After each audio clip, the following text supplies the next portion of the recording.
Good evening, and thank you so much for joining us here at People's Bank Park. I'm CBS 21 meteorologist Tom Russell, and we have a great night for baseball. Yeah, we have a good bit of cloudiness, but mostly cloudy, a little breezy as well. The temperature's holding in the 70s, so really nice baseball weather. Hope you have a chance to enjoy the game and eat plenty of good stuff tonight. And then when you get home, make sure you check out CBS 21 News both at 10 and 11. See you on TV.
Weekdays 5:30 till 10 a.m. on the new Rocky 98.5.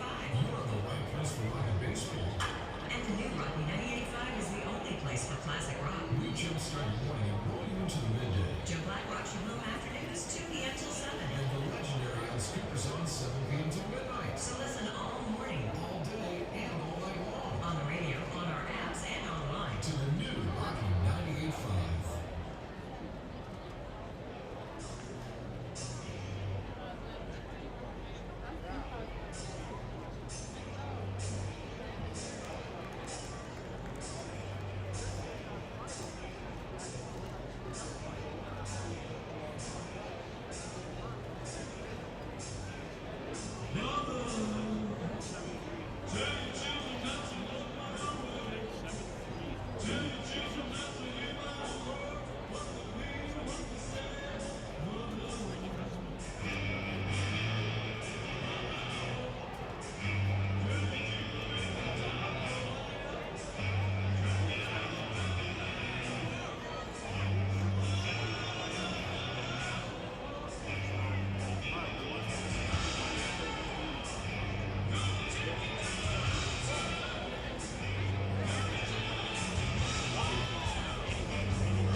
The starting lineups for today's game between the Long Island Ducks and your York Revolution. First, the starting lineup for the visiting Long Island Ducks. Leading off, the right fielder, number 22, Vermont Ventini. Batting second, the center fielder, number 5, Dalton Clary Jr. Batting third, the second baseman, number 15, Ruben Goethe. This is Long Island Ducks baseball. Justin Davies at the plate, the winning run at third. Crowd going nuts. Swung on, bouncing ball left side, off the mitt, up third baseman Brad Strauss. Here comes Willie Rodriguez. Justin Davies has done it again. The Ducks are one quack away from the championship. Jason Johnson makes the catch. He makes the catch, and the Long Island Ducks have swept the Camden River Sharks. They are the 2004 Atlantic League champions. Line bunts up the third baseline. Esquivel charging in. They're not going to have a play, and the Ducks are the champions of the Atlantic League here in 2012. Going back back is Adam Bailey. He settles under it. He makes the catch. Adam Bailey makes the catch. And for a second straight year, the Atlantic League trophy will reside on Long Island. The Ducks are the Atlantic League champions. And now it's time for the Long Island Ducks Northwell Health Southside Hospital pregame show. We are live here at People's Bank Park in York, Pennsylvania. It is time once again for Long Island Ducks baseball. And tonight, it is the series finale of this three-game set between the Long Island Ducks and the York Revolution. Well, good evening, everybody. My name is Michael Pollock. I'll be bringing you the play-by-play for all of tonight's action. And thank you so much for tuning in here on your Wednesday night, whether you're joining us via the Ducks official YouTube channel, youtube.com/DucksBaseball, or online at liducks.com. Well, very similar feel to this series as was the case a couple weeks ago when the Ducks were here in York for a three-game set. Ducks lost the first two games of that one, and have lost the first two games of this one as well. If history repeats itself, the Ducks would get a win tonight before they continue this road trip in Bridgeport starting tomorrow evening. The Ducks certainly hoping for a win in the series finale tonight as they send their ace John Brownell to the mound, looking to become the all-time wins leader in franchise history, but more importantly, in the current state of affairs, to get a win and keep the Ducks at the very worst within 2 games of first place Somerset in the Liberty Division standings. Tough night for the Ducks last night as they fell 8-3 to the York Revolution. Mark Blackmar, the starter for Long Island, who has been so superb this year, had an off night last night as he allowed 7 runs on 10 hits in just 5 innings of work, having to throw 112 pitches to get through those 5 innings. But ultimately, it was the Revolution using their power in a big way yesterday, including 2 home runs from Telvin Nash, who today had his contract purchased by the Chicago White Sox organization, the second member of the Revolution to have their contract purchased in the last 2 days. Recapping yesterday's game, the Ducks, like they had done the night before, got an early lead. Phelan Lentini opening the game with a single to left. He was sacrificed to second by Delta Cleary Jr., moved to third on a wild pitch, and after a walk to Ruben Gotay, up came Dan Johnson.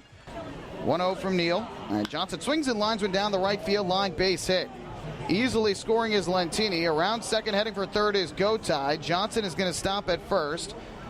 It's a base hit and an RBI to right for Dan Johnson. The Ducks strike first, and they lead it 1-0. So important for the Ducks to take the early lead as they were able to do so, but with runners at the corners and only 1 out in the inning, Cody Puckett would strike out, and Mike Dowd popped to second against Matt Neal to end the threat. And Long Island, like they couldn't the night before, unable to put up a crooked number. Meanwhile, Blackmar got off to a rough start in the bottom of the first inning, giving up a single to Travis Witherspoon. A balk moved him to second base, and a wild pitch moved him to third.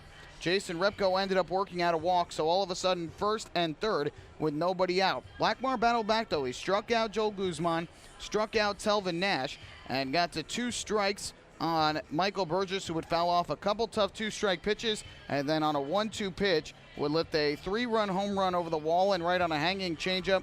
His first home run since returning to York, 4th home run of the year, and Burgess's long ball gave York a 3-1 lead.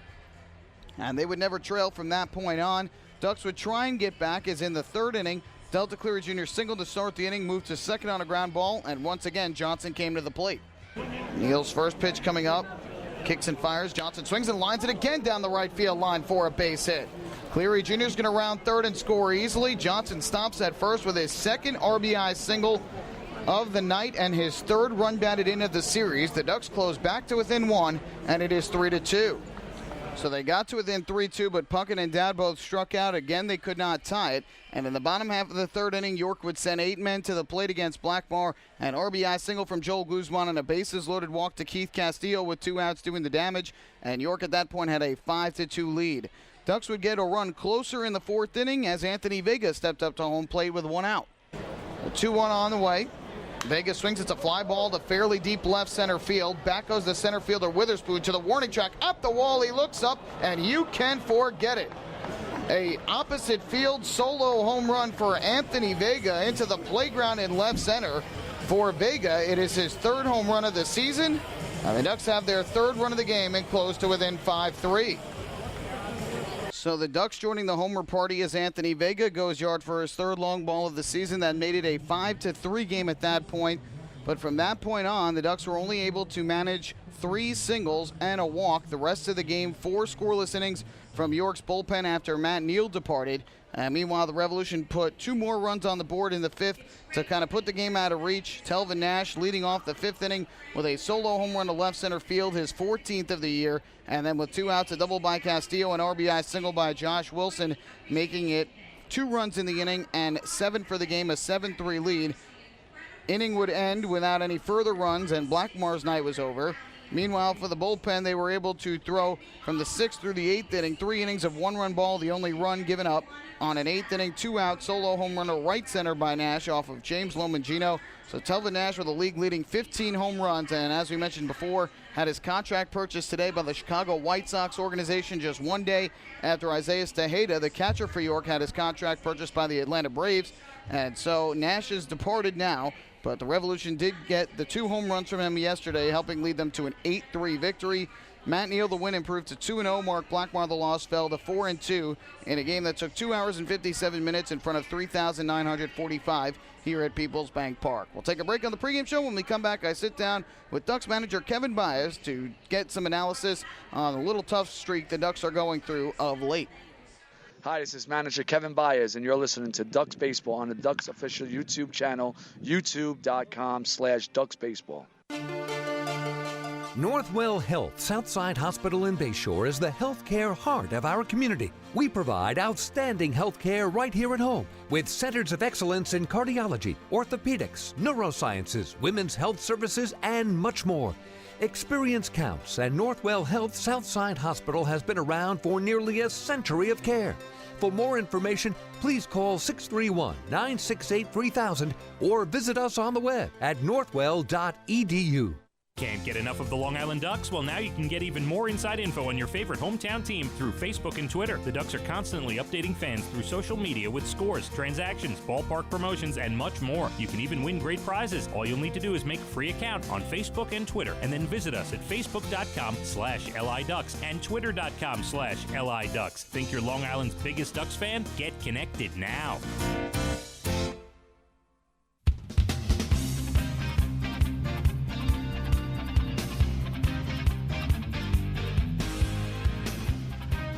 Getting closer and closer to first pitch time here at Peoples Bank Park. Long Island Ducks, York Revolution, final game of this 3-game series. For the Ducks, it's been a tough go of it of late. They have lost 4 of their last 5 games, needing a 9th-inning rally on Sunday to prevent it from being 5 in a row. And the offense has been struggling a little bit over their last 9 games, just 3 runs, a little over 3 runs they are averaging during that span. So I caught up today with manager Kevin Byers to discuss what has been going slightly off for Long Island of late. Kevin, tough 2 first games here in York, especially with that lineup and the way they can hit the ball out. How tough is it navigating through there 1 through 9? It's tough. Pitchers can't make mistakes. And the first game, Snob was just dealing up until the 7th inning and just made a couple bad pitches up. And next thing you know, the floodgates opened up. And yesterday, Blackie got first and third, nobody else. He strikes out the first 2. Then he makes a pitch. It wasn't terrible pitch, but Burgess got his arms extended, hit the ball out. Now, I'm starting to get out of the inning with the, winning 1-0. Now it's 3-1. So, you got to make pitches against that lineup. That's a good lineup. Jack Snodgrass and Mark Blackmar have been so efficient for you guys this year. When they have a start like the last 2, is it something where you can kind of say, okay, it's just 1 start, maybe they were due for a poor one, or is it something that gives you a little concern? Definitely not a concern. They're competitors. They just made a couple bad pitches against a good lineup. So, they'll face them again. And be ready. But, they got a good team over there. They got a good lineup, and they're playing well. With the way the first 2 games went, how much more important does it make this game with now only 12 to go in the half and you guys behind by 2 in the division? Yeah, I mean, we have Brownie going, so he's our workhorse. He's a guy that's proven in this league, so we feel good about our chances with Brunel out there. On the other side of the ball, offensively, you guys have been able to take early leads in these series. How much of a positive has that been for you guys, knowing that you're able to get on the board early? Yeah, we got on the board early, but we didn't really put up a crooked number. It was 1, and then we leave a guy with a man on third, less than 2 outs. I mean, that's what we talked about today during the stretching and the meetings. We got to put together better at bats to get that run across early in the game, so it's not magnified later in the game. And right now, we haven't done so. And that was the next question I was going to ask is, do you feel like it's just not good enough at-bats that are being made, or is it their pitcher just going and making the key pitch they need in the situation? Listen, it's a combination of both. It's about execution. It's about a game plan. It's about when you're up at the batter's box and when a man in scoring position, the pitcher does not want you to get the guy in, obviously, so he's going to make pitches, and it's about execution. Who's not going to chase that pitch and who's going to make that pitch? So it's a cat-mouse game, but right now we haven't been coming through. You guys have played 9 games since that 14-4 drubbing down in Southern Maryland. Yeah. You have a 5-4 record, but the offense just over 3 runs a game. Has that been a concern for you over this last week and a half? Yeah, I mean, that's pretty much why we've been losing a couple of those games, because we haven't been scoring runs. Our pitching, I think, has been outstanding. And just, I think right now they're, pressing a little bit. We're trying not to give up any more than 2 or 3 runs. And, you can't pitch like that. But I think our offense will come around. Hopefully it'll be contagious and everybody will start contributing. How tough has it been not having 4 key pieces of your lineup, even though you did get Delta Cleary Jr. back, still minus Ford, Lyons, Burrows, and Colvin? I mean, obviously those are a big part of our lineup, a big part of our team. But it gives an opportunity for some other guys to step up. But it's huge to lose those guys, no question. You talk about the ability of other guys to step up. Who has impressed you since those guys went down? Well, Vega's done a great job. That comes to mind right away. Wessinger's done a solid job filling in for Lyons. He's been, very out playing short, making all the plays, getting some timely hits. But those are big guys that you miss out there as far as Lyons and Ford. But Vega's been impressive defensively and offensively. He can run, and then Wessinger's done a fine job for us. And meanwhile, one of the newest guys, Dan Johnson, 3 RBIs so far in this series. How has his addition helped out this team? Well, he's a veteran. He comes in as a proven player in the big leagues. I was in Bridgeport before. He's a guy that's in the middle of our lineup that, we expect big things, and he's been producing. Finally, I know you don't like to look ahead, but after this series, you go to Bridgeport for 4. You guys had won all 3 games the last time you faced them up there, but they're a much different team now. Speak about how tough that series is going to be. No, absolutely. Every series is tough. I think there's no gimmies in this league, even though obviously Southern Maryland's record and Bridgeport's record, but they're both good teams, and you got to come ready to go. Thanks so much, Kevin. Best of luck tonight in the series finale. Thank you, Mike. That is Ducks manager Kevin Byas speaking before tonight's game about the importance of taking this series finale tonight against a very good York Revolution team before they head to Bridgeport, Connecticut and face a red-hot Bridgeport Bluefish squad. We'll take a break. When we come back, a look at the pitching matchup for tonight's ball game. Then we'll have the starting lineups and first pitch series finale between the Ducks and the Revolution. Hi, this is Bud Harrelson, and you're listening to Ducks Baseball on the Ducks official YouTube channel, youtube.com/DucksBaseball.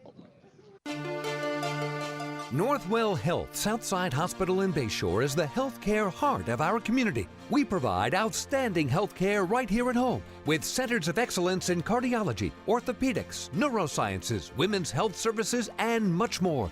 Experience counts, and Northwell Health Southside Hospital has been around for nearly a century of care. For more information, please call 631-968-3000 or visit us on the web at northwell.edu. Few places on Earth offer the charm and excitement of Fire Island. At Fire Island Ferries, located conveniently at 99 Maple Avenue in Bayshore, they offer convenient travel to Fire Island 7 days a week. Fire Island is quickly becoming a top destination for families of all ages. Experience the informal, carefree communities, the dazzling night scene, enjoy fine dining, or climb to the top of one of the tallest lighthouses in the United States. But there's only one way to get there, by calling Fire Island Ferries at 631-665-3600 today. For fare and scheduling information, please visit fireislandferries.com.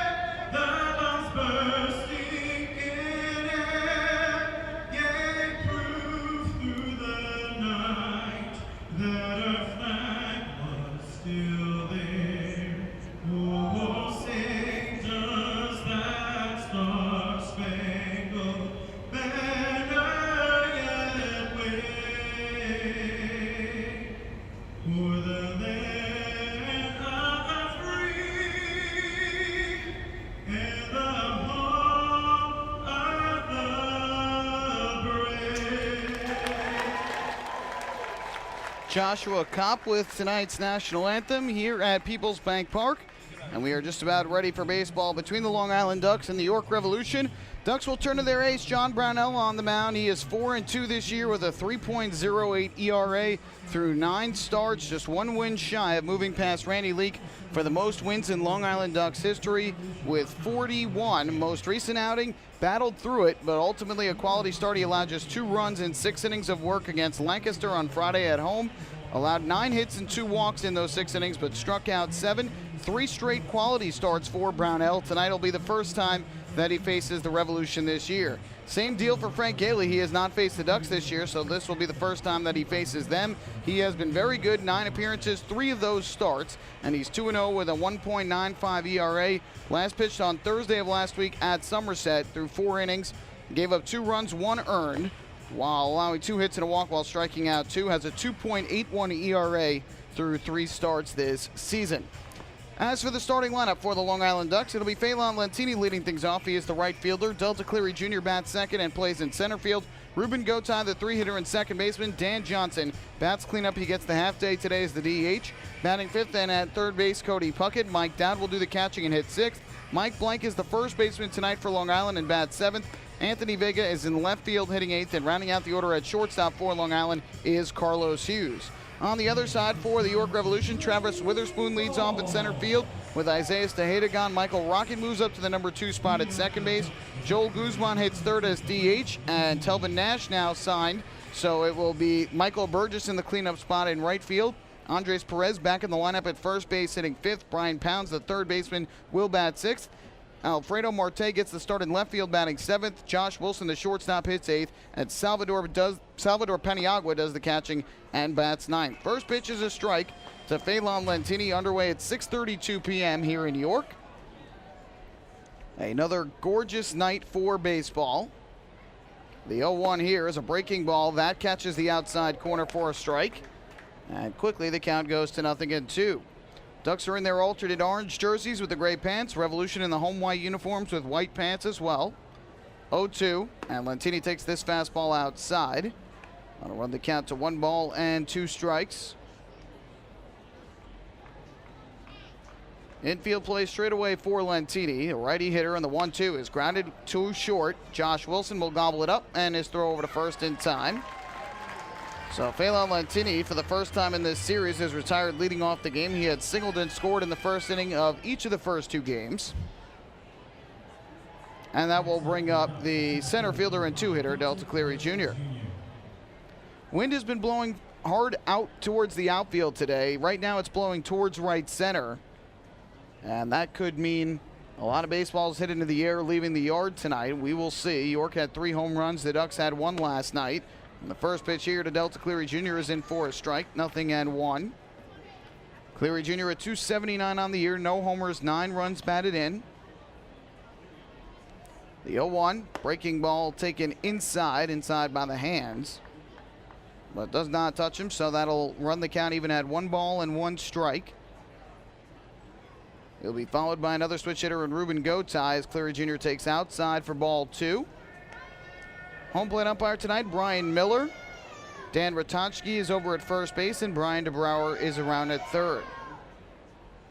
Here comes the 2-1 from Frank Gailey. Cleary Jr. fouls it back to the screen, just off to the first base side of home plate. So Delta Cleary Jr. is now behind, or now with the count even, I should say, at 2 balls and 2 strikes.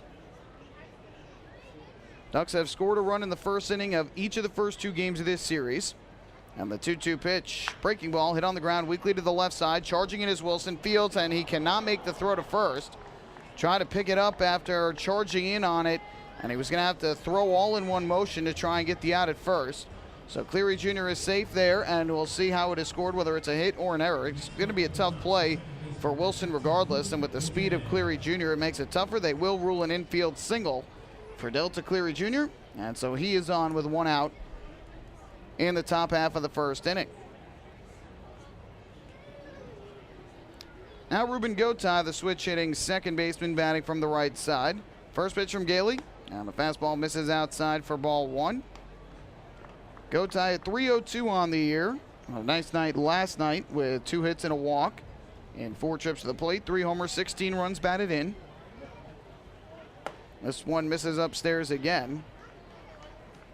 So Gotay ahead in the count with Cleary Jr. at first. Excellent speed for Cleary Jr. He is 8 for 8 in the stolen base department. So we'll see if he gets put in motion at all by Kevin Baez here in the opening inning. Gailey set at the belt, kicks and fires, and a breaking ball here, misses low and inside for ball 3. Gotay yesterday drew a walk in the first inning, setting the stage for the RBI single by Dan Johnson that gave the Ducks the early lead. Gailey kicks and fires a 3-0. Gotay takes all the way. It's upstairs, ball 4. Went off the glove of Paniagua and back to the backstop. Cleary Jr. will make it to second, but that's as far as he could go. So no wild pitch ultimately because of ball 4 anyway. So it is a walk to Gotay in our first Municipal Credit Union walk with a purpose. Every time a Ducks batter walks, the Quacker Jack Foundation wins. And the Ducks have a little bit of a rally cooking here, first and second, with one man out in the inning, and up to the plate will step Dan Johnson, who has been the big part of the offense for Long Island in this series thus far. They've been limited to 3 runs in back-to-back games, but Johnson has driven in 3 of those 6 runs. First pitch to him here is a fastball taken at the knees for a called strike, and the count goes to 0-1. Johnson hitting .229 on the year combined between the Ducks and the Bluefish. 7 homers, 34 runs batted in. Time called here. The catcher, Salvador Paniagua, asking for time. Paniagua's going to get more playing time, as is Keith Castillo, the former Duck, with Isaias Tejeda gone. Tejeda had been the everyday catcher and had been hitting so well for the Revolution. 0-1. Johnson lays off the curveball low and outside. Evens up the count at 1-1. But again, with Tejeda gone, it's now going to be a combination of Paniagua and Castillo. Paniagua saw a noticeable decrease in playing time here this season. 1-1. Johnson and Pfister out towards first. Picked up by Perez. He goes to short for 1. Back to first. Not in time. Johnson just beat it out. Close play at first, but Johnson did just get there before the throw. So it'll go down as a 3-6 fielder's choice as Johnson got jammed on the pitch. Out at second is Gotay. To third goes Cleary Jr. And with runners at the corners and 2 men out, that's going to leave it up to the third baseman, Cody Puckett. Defensively for the Revolution tonight, it's Alfredo Marte in left, Travis Witherspoon in center, and Michael Burgess in right. On the infield, Brian Pounds is over at third base. The shortstop, Josh Wilson. Second baseman is Michael Rocket, and the first baseman is Andres Perez. Behind home plate doing the catching is Salvador Paniagua. As the first pitch here to Cody Puckett is taken on the inside corner for strike 1, and on the mound is Frank Gailey. By the way, they have changed the ruling on Cleary Jr. It is not a single anymore. They have ruled an error on the shortstop. Breaking ball here, taken low and inside, even up the count at 1 ball and 1 strike. So no single for Cleary Jr. Again, it was one of those in-between ones, but definitely not an easy play for Wilson, having to come in and field and throw all in one motion. 1-1. Puckett swings and just gets a little piece of it, fouls it back behind the plate. So the count goes to 1-2. We'll see if Gailey can get out of the inning without giving up any runs after allowing 2 straight to reach with 1 out in the inning.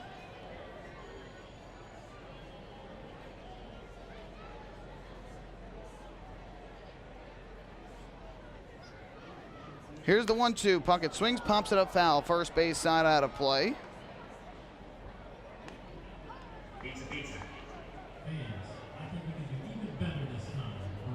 Puckett entering at .281 on the year, and Long Island looking to score a run in the first inning for the 3rd straight game in this series. Cleary Jr. with good speed at third base. Dan Johnson, the runner, at first.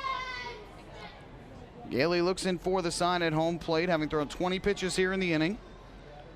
And the 1-2 on the way is taken low. Good eye by Puckett on the breaking ball downstairs. That'll even up the count at 2 balls and 2 strikes. Puckett is the strikeout man tonight. So the fans chanting breadsticks, hoping that he will strike out to get some Little Caesars crazy breadsticks. Runners lead in the 2-2 coming up from Frank Gailey. Kicks and fires, and Puckett swings at a high fastball and fouls it back behind the plate. Ducks enter tonight at 32-26 on the season. 2 games behind the Somerset Patriots in the Liberty Division. With 11 games to go after tonight's contest. The Revolution, meanwhile, have a 3-game lead over Sugarland in the Freedom Division, 33-25 overall. 2-2 is a breaking ball called strike 3 on the inside corner. Puckett did not like the call and threw the bat down in disgust. So there is the first strikeout for Gailey, and the side retired here in the opening inning. No runs for Long Island, no hits, 1 error, and 2 left on base for the Ducks. We head to the bottom half of the first inning. Ducks nothing, Revolution coming to bat. Hey fans, this is outfielder and bench coach Lou Ford, and you're listening to Ducks Baseball on the Ducks official YouTube channel, youtube.com/DucksBaseball. Oh, I love it. The color of my new Nicolot patio is so vibrant. It's unlike anything I've ever seen. You're welcome. I'm just going to go finish that Nicolot walkway now. Make your pavers vivid Nicolot pavers. The best looking, most vibrant pavers with the most 3-color blends in the industry. Featuring Nicolot's exclusive paver shield and color blending technology. With color throughout and guaranteed not to fade. Live life in color with Nicolot. Visit Nicolot.com. Pave your way. Bethpage Ballpark is a great place to watch a ball game, so why not do so from some of the best seats in the house? The Ducks are proud to present the brand new Long Island Ducks Beer Garden. Open for all fans on nights when the Smokin' Owls party deck has not been reserved, the Beer Garden will feature a variety of frosty draft and bottled brews, as well as several food choices. The area has been decked out with bar rail seating and Ducks branded furniture to provide a comfortable atmosphere for everyone. Be sure to stop by and check out the brand new Long Island Ducks Beer Garden on your next visit to the ballpark.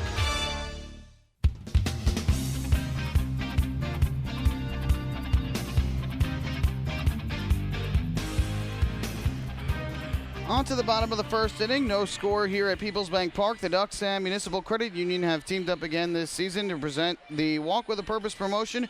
Every time a Long Island Ducks player walks, Municipal Credit Union will make a donation to the Quacker Jack Foundation, Municipal Credit Union serving members since 1916. So we go to the bottom of the first inning, and John Brownell will have his first outing of the season against the York Revolution. Did not face them when the Ducks were here June 7th through the 9th. Long Island in that series lost the first 2 games, a 1-0 affair on that Tuesday night, June the 7th, and then an 11-7 game where they had to play catch-up throughout, very similar to last night. But ultimately, they came back and won the series finale thanks to a 9th-inning 2-run home run to right from Blake T. Cody. And Long Island hoping that it won't take that to win the series finale tonight. But they're going to certainly need to try and get the offense working against Frank Gailey and hope for a good start from John Brownell, following the back-to-back rough starts from Snodgrass and Blackmar. First pitch is a fastball that just misses the outside corner for ball 1. Travis Witherspoon leading off, the center fielder for York, batting from the right side. 1-0, swinging a tapper here to third. Cody Puckett fields on 2 humps and his throw across right on the money. So Witherspoon quickly retired, and there's the first out here in the bottom of the first inning. Witherspoon entered at 278 with 2 homers and 15 runs batted in before that ground out, combined between the Barnstormers and the Revolution. And boy, the way it's shaping up could potentially be a big series to close out the half, as the Revolution and the Barnstormers will play each other 3 times July 1st, 2nd, and 3rd to close out the half here in York. First pitch here is taken inside on a breaking ball, and the count goes to 1-0. Michael Rocket batting in the number 2 spot that typically was held by Isaiah Tejeda. 1-0 is taken inside for a ball, and it's quickly 2-0 on Rocket, who is hitting .273 on the year, a home run and 17 runs batted in. Former member of the Skeeters and the River Sharks when they were in the Atlantic League. Breaking ball is in for a strike, and it's 2-1. All righty hitters for the Revs except for one. The cleanup hitter, Michael Burgess, is a lefty. 2-1, swing and a miss Good breaking ball by Brownell. He cut through it. It's 2-2. And that's not because of the pitcher. Brownell's a righty. It is just a situation where, of the guys they have, everybody's a righty except for Burgess and the switch hitting catcher, Keith Castillo. Brownell misses low and inside with a fastball. That'll run the count full at 3-2 on Rocket. Joel Guzman, the DH, waits in the on-deck circle for the Revolution. And the payoff pitch on the way from Brownell is swung on and fouled over the screen back behind the plate. Off the facing of the suite level, and then caroms back down below and all the way back to the front row behind home plate. Very nice crowd on hand here. There are some scattered empty seats throughout, but a lot more fans down the lines in those curved seats than there were yesterday. And here Rocket lines one into left center field. That ball's going to get down for a base hit. The left fielder Anthony Vega cuts it off and fires in to hold Rocket to a single. But there's the first hit of the ball game. And the leadoff man is on, or the one out second man is on. The second baseman Rocket, second hitter of the inning. 1 on, 1 out, and that'll bring up Joel Guzman. Defensive lineup tonight for the Long Island Ducks. Anthony Vega in left, as we just mentioned. Delta Cleary Jr.'s in center. And the right fielder is Phelan Lantini. On the infield, Cody Puckett at third. Carlos Hughes gets the start at shortstop. Tell you the rest after the first pitch to Guzman. Brownell kicks and fires. And the fastball is in for a strike, 0-1. Ruben Gotay over at second base. Mike Blank gets the day at first, with Jan Johnson getting the half day as the designated hitter. Mike Dowd behind home plate doing the catching for John Brownell on the mound. 0-1 is swung on and missed. Big fastball again, and Guzman with a heavy hack cut through it. Guzman had 306 on the year for York, 9 homers, 39 runs batted in. It's a very dangerous Revolution lineup, as we have seen throughout the series. The 0-2. Breaking ball misses inside under the hands. So that runs the count to 1-2. Rocket leads at first base. Good speed. And Brownell's 1-2 pitch. Breaking ball is in for a called strike 3. Guzman thought it was high, but the bottom just dropped out of it and dropped right into the strike zone. First strikeout of the night for the right-hander. And with 2 outs, that'll leave it up to the cleanup hitter, Michael Burgess.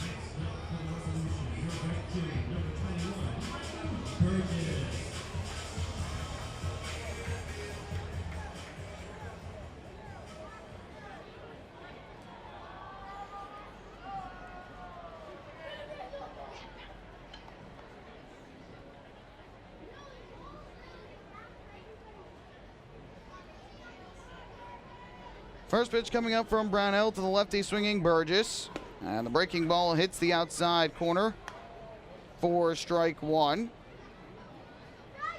Burgess, a home run in the first inning last night with 2 outs and 2 strikes, a 3-run blast that gave the Revolution a 3-1 lead. Only lefty again in this York lineup. And the 0-1, swinging a tapper right back to the mound. Fielded on a hop by Brownell. He throws over to Blank at first. And a scoreless first inning from Ducks right-hander John Brownell. No runs, 1 hit, 1 left for York. We will head to the second. No score here at Peoples Bank Park. Hi, this is pitcher John Brownell, and you're listening to Ducks Baseball on the Ducks official YouTube channel, youtube.com/DucksBaseball. Municipal Credit Union is a proud sponsor of the Long Island Ducks. For 100 years, MCU has helped New Yorkers achieve their goals with competitive financial products and services. Meet your important or unexpected needs with an MCU personal loan. Whether it's the cost of moving, a family vacation, or even home repairs, an MCU personal loan is a simple solution. To learn more about how an MCU personal loan can work for you, visit nymcu.org today. MCU, celebrating 100 years of service. M&V Limousines is the official bus company of the Long Island Ducks. Family owned and operated, they've been in the business for over 23 years.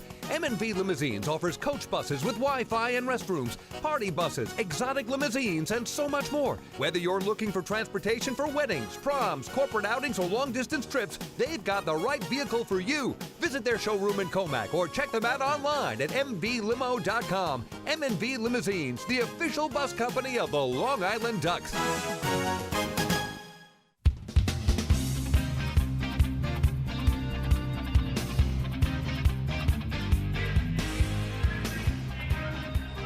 Second inning here at Peoples Bank Park. Long Island Ducks, York Revolution scoreless after 1. Frank Haley back to the mound, and as we hit the second inning, it's time for the Ducks Health Report, which is brought to you by Island Shore Physical Therapy, the official therapist of the Long Island Ducks. Dan Lyons, Lou Ford back on the field again today, taking part in batting practice and other baseball activities before the game, some base running and other activities to get themselves as close to playing shape as possible. It sounds as though Dan Lyons will play at some point during the series against the Bluefish this coming weekend. No official word on exactly which game, but that is certainly good news. It sounds like he will be the first to return. First pitch to Mike Dowd, hit high in the air, deep left field, turning around, watching it go is Alfredo Marte, and you can forget it. Mike Dowd with his first home run as a Long Island Duck as he clears the arch nemesis in left, and Long Island jumps in front 1-0 here in inning number 2. What a drive by Mike Dowd off the bat. First pitch from Frank Gailey, and boy did he pummel it over the wall in left center field. First home run for Dowd, and boy did the Ducks dugout erupt after that one left the yard. First home run of the season for Mike Dowd in this game number 38 for him. And so Long Island has the early lead 1-0. Mike Blank now to the plate, and he takes lone outside for ball 1. For the Ducks, that is home run number 39 on the season. If they hit 100, they will meet the Chappie's Home Run Challenge. Chappie's Funeral Homes will donate $5,000 to the Quackerjack Foundation. Breaking ball drops in for a called strike to Blank. And that will even up the count at 1-1. Dowd was hitting .267 with 16 RBIs before the home run. So now he has his first home run and RBI number 17 on the year. And he's been scuffling a little at the plate, so you hope that it's going to definitely help him feel good at the dish. As he takes outside, does Mike Blank here for ball 2. Count goes to 2-1. And Dowd really well liked by his teammates here on Long Island. A very good defensive catcher. And has impressed offensively this year as well. As Blank takes the 2-1 lone inside for ball 3. Got off to a red-hot start this year. Has cooled off a little over the last week or two. But a big home run here to give the Ducks the 1-0 advantage. 3-1. Blank takes a fastball that hits the outside corner from Gailey for strike 2. Blank is at .247 with 5 homers and 24 runs batted in. Again, getting the start at first base tonight. Gailey's payoff pitch, and Blank swings and misses at a changeup down low, strike 3. Second strikeout for Gailey, and there's one away. A home run by Dowd, the third home run that Gailey has given up this year. He hasn't given up many runs at all. 9 games, 3 of them starts. And it's allowed just 6 runs, 5 of them earned total in 23 innings. 2-0 record, a 1.96 ERA. 21 hits to 5 walks with 10 strikeouts for Gailey. He doesn't strike out a lot, but ultimately it's about keeping runs off the scoreboard, and he has done a very good job of that. First pitch here, taken for a strike as Vega ran up to bunt, but ended up taking the pitch anyway. Called strike. So the count 0-1 on Vega, who was hitting from the left side, .279 average with 3 homers and 27 runs batted in. A big hack here, and he cuts right through it. And they count 0-2. They have now put 2 hits up on the board, and they have taken away the error that they gave earlier to Josh Wilson. So it looks like they have changed the Cleary Jr. ruling to a hit. And here a breaking ball is taken outside, and the count goes to 1-2. So originally it was scored a hit and then changed to an error. Now is back to a hit.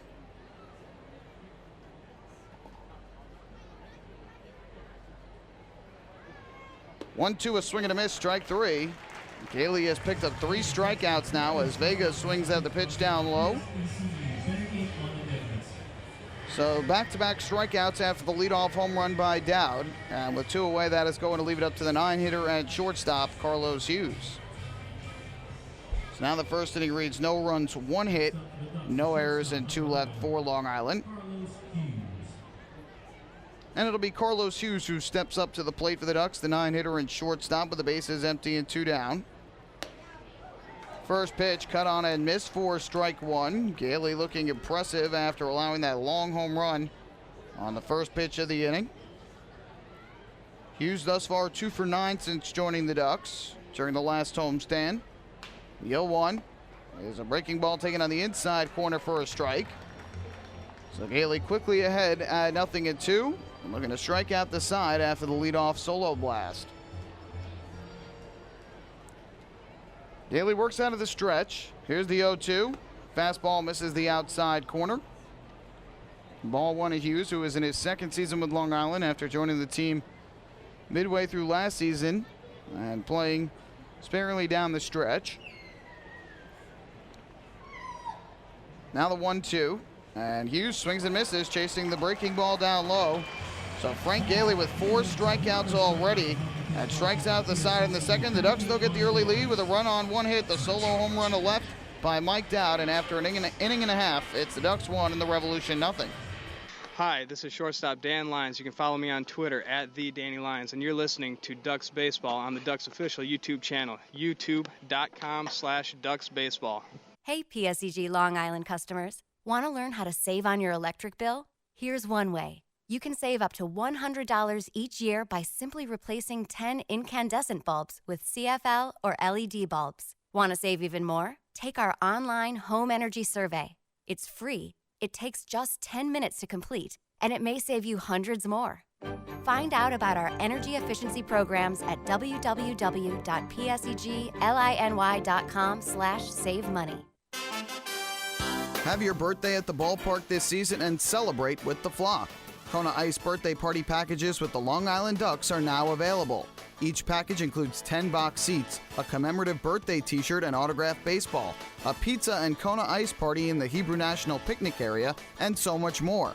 Best of all, the birthday child will stand on the dugout while the entire crowd sings happy birthday. Reserve your party today by calling the group sales department at 631-940-3825. Kona Ice birthday parties with the Long Island Ducks, a once-in-a-lifetime experience.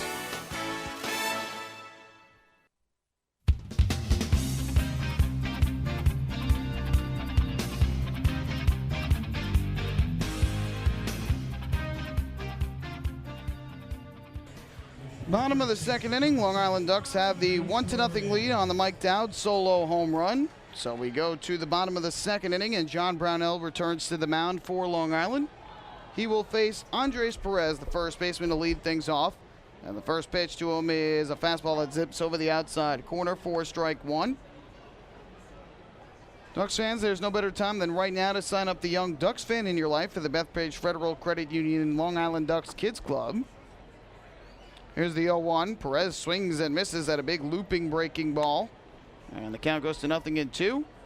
Children 14 and under will receive exciting gifts, discounts on merchandise, and unique experiences that only come with being a member. Sign up today at liducks.com or by phone 631-940-3825. Another curveball here to Perez. He would not chase. Count goes to 1-2. Perez played in the opener but had yesterday off. Telvin Nash had the opener off and then came back with 2 homers yesterday, and today had his contract purchased.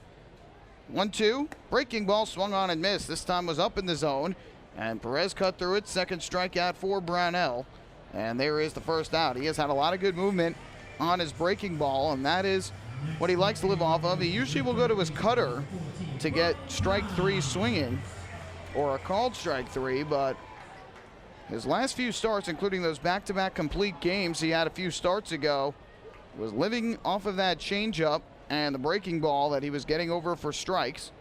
First pitch here, popped foul by Brian Pounds off to the first base side out of play. And the count goes to 0-1 on the third baseman, who is hitting .240 on the year. He's got 4 homers, 28 runs batted in. Brownell gets the sign in his 0-1. Swing and a miss. Another good off-speed pitch down in the dirt. Got him to chase, and it's quickly 0-2. As long as you keep breaking balls to this Revolution team typically down in the zone, instead of leaving them up, a lot of times you can find ways to beat them. And now the 0-2. Again down low. This time Pounds would not chase. Yesterday, Burgess in the first inning hit an off-speed pitch, but it was up in the zone a little more than Mark Blackmar would have liked. And Burgess, a guy who, unless it's down in the dirt, he's going to usually connect with it when it's low in the zone like it was. Here's the 1-2. Fastball misses inside. So Pounds has worked the count even at 2 balls and 2 strikes. And York yesterday hitting 3 home runs. They come in today with a league-high 62 home runs on the year. 2-2. Fastball just missing the outside corner by Brownell. Try to paint the black, just missed. And the count now full at 3-2 on pounds with Alfredo Marte waiting next. Out of the windup, here's the payoff pitch. Brownell fires and Pound swings and misses, strike 3. Curveball diving down in the zone. Third strikeout for Brownell.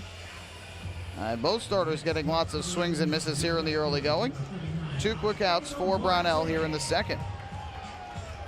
Well, one problem for the Ducks yesterday from their starter, Mark Blackmore, was the shutdown inning, as the Ducks scored single runs in the first and third innings, but Blackmore gave up crooked numbers in the bottom half of those innings.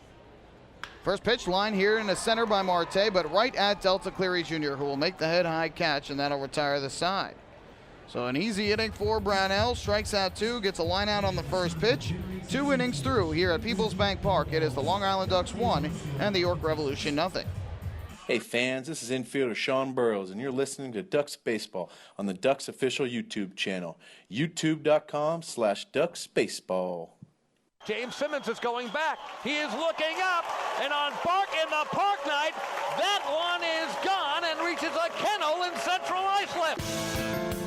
That was another home run for the Ducks. And Duck fans, what's more fun than a home run that helps the Ducks win a game? How about a homer that helps the community win? Chappie's Funeral Home and the Long Island Ducks have once again teamed up for the Chappie's Home Run Challenge. If the Ducks hit 100 homers this season, Chappie's Funeral Home will donate $5,000 to the Quacker Jack Foundation. So every time a Ducks hitter goes deep this season, watch for the Chappie's Challenge home run count on the scoreboard. And if we reach 100, we're all a winner. Chappie's Funeral Home, where caring for others is a family tradition. Can't get enough of the Long Island Ducks? Well, now you can get even more inside info on your favorite hometown team through Facebook and Twitter. The Ducks are constantly updating fans through social media with scores, transactions, ballpark promotions, and much more. You can even win great prizes. All you'll need to do is make a free account on Facebook and Twitter, and then visit us at facebook.com/LIDucks and twitter.com/LIDucks. Think you're Long Island's biggest Ducks fan? Get connected now.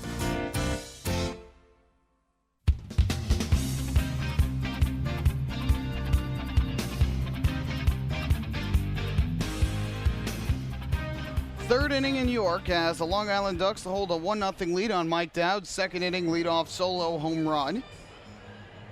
Ducks will head to Bridgeport after the game tonight. They'll open up a 4-game set with their crosstown rivals tomorrow, whom the Ducks swept in a 3-game series up at the ballpark at Harbor Yard earlier this year.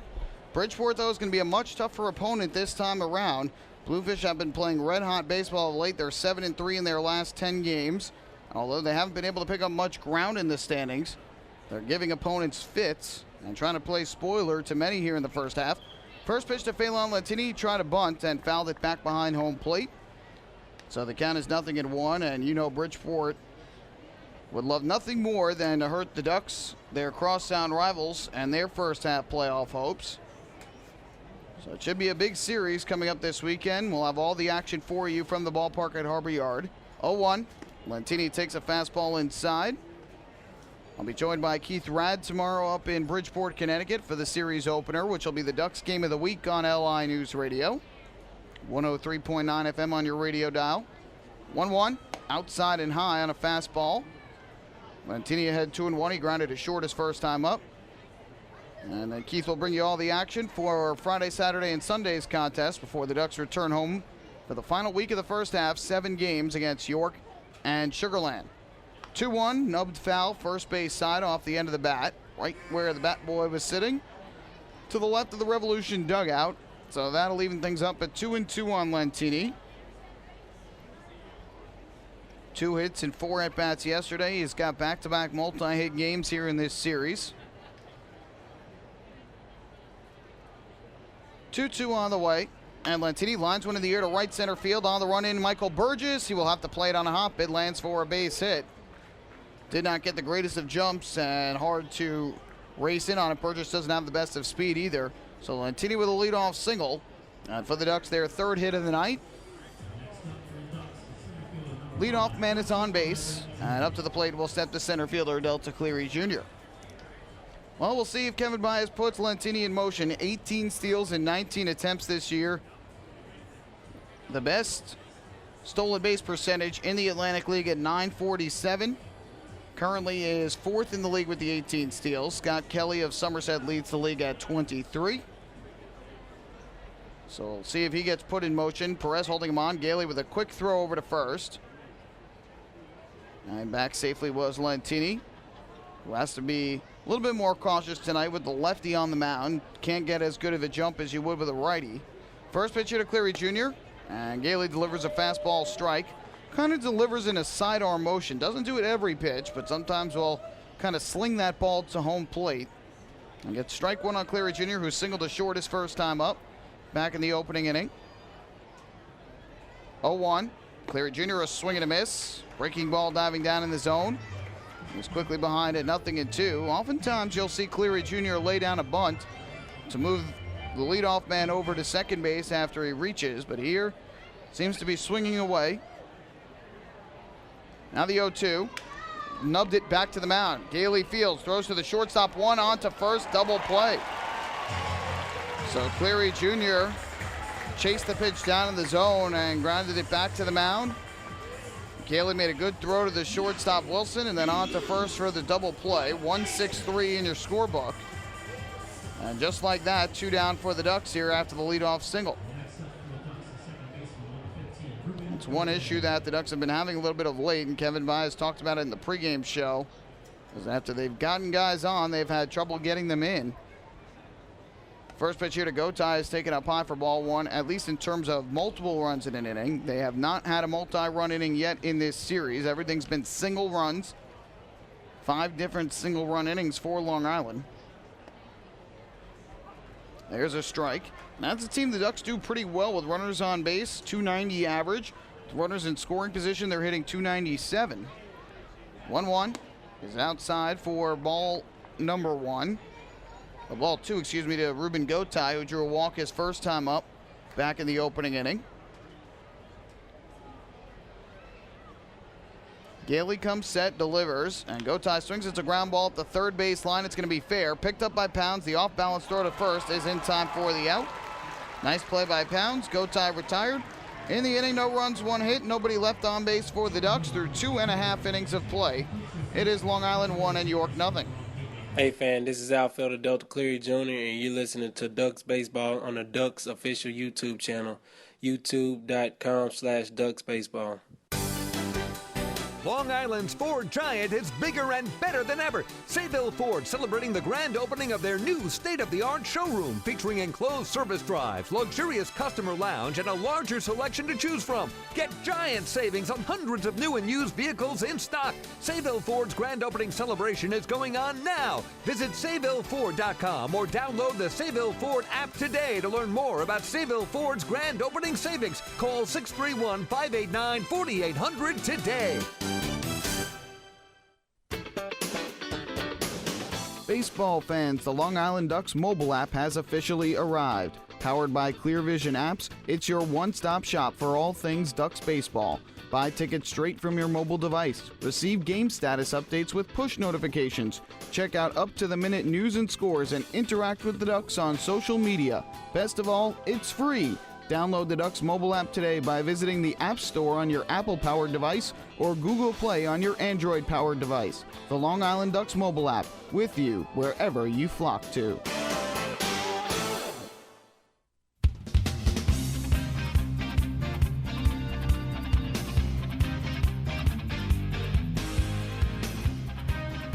When Ruben Gotay grounded out to third base and the top of the third inning, that was the 15th out of tonight's ball game. Did you know that a 15-minute phone call to Geico could save you 15% or more on your car insurance? Get a free quote today. Call 1-800-947-AUTO, 1-800-947-AUTO, or visit geico.com.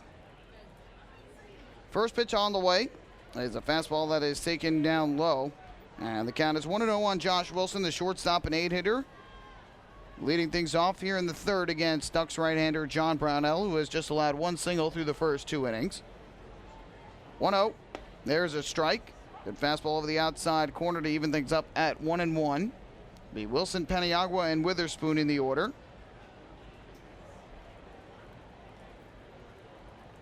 1-1 on the way is grounded foul up the third base line. Nice grab made by Enohel Polanco. the third base coach for this Revolution team. Now 1 ball and 2 strikes on Wilson. Third baseman Cody Puckett playing pretty close to the bag at third, about halfway on the infield. 1-2, swing and a miss, strike 3. Brownell dialing up a fastball right past him for his 4th strikeout of the night. There's out number 1 in the bottom of the 3rd inning. Well, the Ducks right-hander John Brownell has been mixing up his fastball and his off-speed pretty efficiently here in the early going. Has made 3 quality starts in a row coming into tonight's ball game, including 2 complete game efforts. Only has 1 win, though, in that span. The first pitch here is fouled back to the screen by Salvador Paniagua, the catcher, a 9-hitter for strike 1. In those 3 quality outings, Brownell, 5 runs in 23 innings, a 1.96 ERA, 19 hits and 4 walks while striking out 24. 0-1. Breaking ball misses low and outside of Paniagua to even up the count at 1-1. Took a no decision his last time out on Friday at home against the Barnstormers. The Ducks eventually won the game 4-2. 1-1. Ground ball hit to short, charging in is Hughes. Fields will have plenty of time with Paniagua's speed and throws on first for the out. So the catcher, a 9-hitter, is retired, and with 2 outs here in the bottom of the 3rd inning, that is going to leave it up to the center fielder, Travis Witherspoon.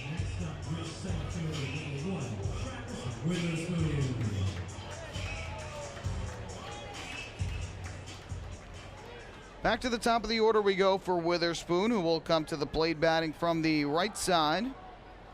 Recently acquired in a trade with the Lancaster Barnstormers. First pitch here is a breaking ball that drops in for a strike. A speedy outfielder acquired from Lancaster for left-handed starter Kelvin De La Cruz, whom the Ducks faced over the weekend back at home. 0-1, swing and a miss. Again, Brownell dealing as this one went down and away. Looked like a cut fastball. So it's 0-2, and Brownell looking for a quick 1-2-3 inning again here in the 3rd. 0-2 on the way. Fastball misses upstairs for ball 1. Yesterday, Witherspoon, hitting in the top spot of the order, had 2 hits in 5 at-bats, scored a pair of runs, and stole a pair of bases as well. Now the 1-2 from the right-hander. Swinging a ground ball hit towards the middle, past Hughes and in a center field base hit. So that exact same thing happened yesterday. As the Ducks shortstop yesterday, Matt Wessinger, was shaded over towards third base, closer to third for Hughes, for Witherspoon, my mistake. And Witherspoon hit that ground ball towards the middle, but to the left of the second base bag and got it into center field. And same thing happening here tonight. So there is the 2nd hit of the game for York. 1 on with 2 out for Michael Rocket. First pitch from Brownell, runner goes, pitch is taken up high, a ball, the throw to second base is not in time. Kevin Baez out of the dugout as third base umpire Brian DeBrouwer said that Witherspoon got his hand in before the tag from Ruben Gotay. It looked like they had him. We'll try and see if we can see a replay via the York Revolution live video stream, but it was close. A good throw from Mike Dowd, and they say Witherspoon got his hand in just ahead of the tag. So Kevin Baez done with the quick argument. It was close. A little bit hard to tell exactly whether or not the hand beat it or not. The throw was a little bit on the higher side, and Witherspoon's hand might have gotten in just before the tag on the helmet. 1-0 here, popped up in the air to right field. Phelan Lantini drifts in and towards the line. Camps under it, makes the grab, and ultimately the stolen base does not come back to hurt Long Island. So, in the inning for York, just 1 hit, and they leave a runner in scoring position. We've completed 3 innings tonight here at Peoples Bank Park. Long Island Ducks still holding the 1-0 lead over the Revolution. Hey fans, this is infielder Cody Puckett, and you're listening to Ducks Baseball on the Ducks official YouTube channel, youtube.com/DucksBaseball. Few places on earth offer the charm and excitement of Fire Island. At Fire Island Ferries, located conveniently at 99 Maple Avenue in Bay Shore, they offer convenient travel to Fire Island 7 days a week. Fire Island is quickly becoming a top destination for families of all ages. Experience the informal, carefree communities, the dazzling night scene, enjoy fine dining, or climb to the top of one of the tallest lighthouses in the United States. But there's only one way to get there, by calling calling Fire Island Ferries at 631-665-3600 today. For fare and scheduling information, please visit fireislandferries.com. Hey Ducks fans, stay up to date with Long Island's hometown team by visiting Quack of the Bat, the official blog of the Long Island Ducks. Quack of the Bat will bring Ducks fans beyond the headlines with in-depth feature articles, breaking news stories, game previews, post-game wrap-ups, and so much more. Interact with the team during the entire season through quotes directly from the players and coaches, as well as exclusive video clips and photos. Check out the blog today at quackofthebat.wordpress.com. Quack of the Bat, the official blog of the Long Island Ducks.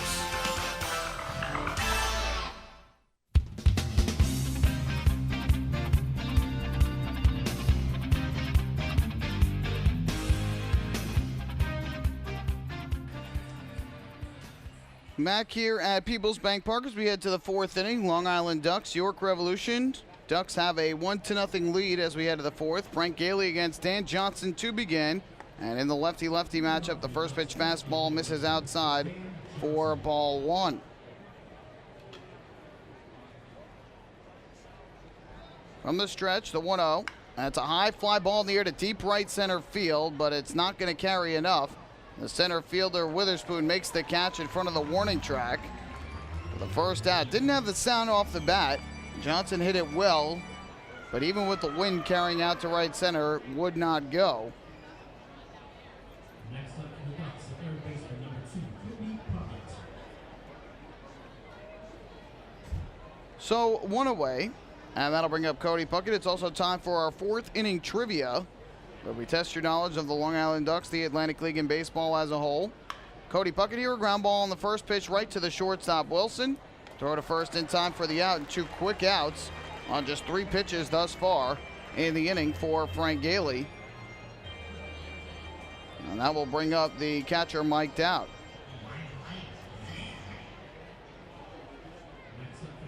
Dowd will step in from the right side, and we'll give you the trivia question in a moment. The inning has gone so quickly thus far that we have not really had time to be able to get you the question yet. First pitch on the way to Mike Dowd. That is in for a called strike. And the count goes to 0-1. Well, we mentioned Mike Dowd with a home run back in the second inning. It was his first home run of the season. Ground ball hit to third. It is gobbled up there by Pounds, and we'll have to wait to give you the trivia question next inning because the throw to first is in time for the out. Just 5 pitches in the inning for Frank Gailey, and the Ducks go down 1-2-3. To the bottom of the fourth, 1-0 Ducks. Hey fans, this is pitcher Darren Downs, and you're listening to Ducks Baseball on the Ducks official YouTube channel, youtube.com/DucksBaseball. Hey, Ducks fans, the official hotel of the Long Island Ducks is the Upsky Long Island Hotel in Hauppauge. It's centrally located on the north shore of Long Island and offers a home away from home for both business and leisure guests. The Upsky Long Island Hotel features an indoor pool, 24-hour business center, a fitness center, and complimentary Wi-Fi in all guest rooms. Enjoy the contemporary American cuisine at the Fountain Grill restaurant or grab a quick bite to eat at Cafe Pronto. Best of all, it's only minutes from Bethpage Ballpark. The Upsky Long Island Hotel, the official hotel of the Long Island Ducks. Call 231-1100 today. That's 631-231-1100. Family fun every time. Beautiful evening for baseball. Big action every time. He reaches up. It's gone! Great value every time. And the Ducks have won it 7-1. The Ducks schedule is loaded with new promotions this season. And with an average ticket price of just $10 and free parking, there is no better value on Long Island. For game times and tickets, visit liducks.com. Long Island Ducks Baseball. Good times every time.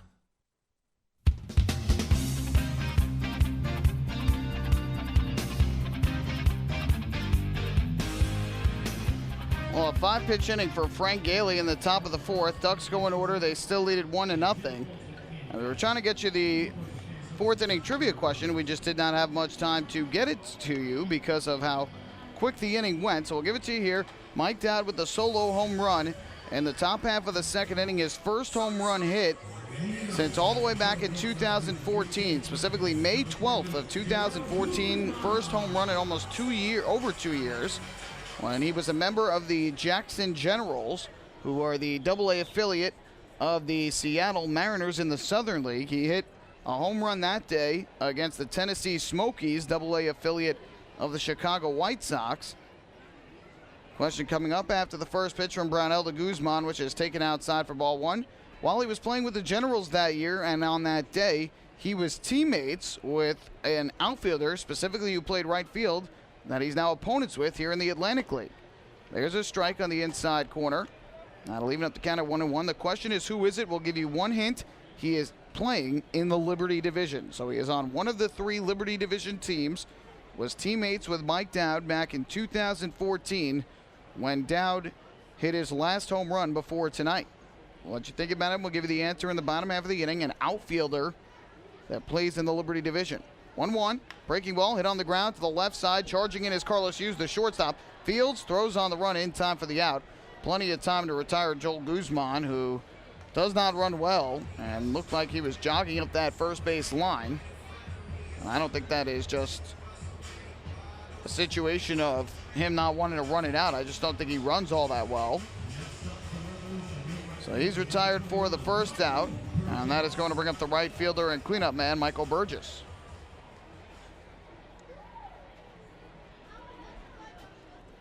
Three hits thus far for the Ducks, 2 for the Revolution.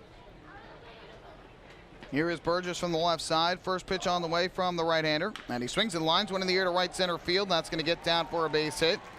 Phelan Lentini fields on a hop and fires it back in. So they get 3 hits for each side as Burgess picks up the 1-out single in the 4th. And that will send Andres Perez up to the plate.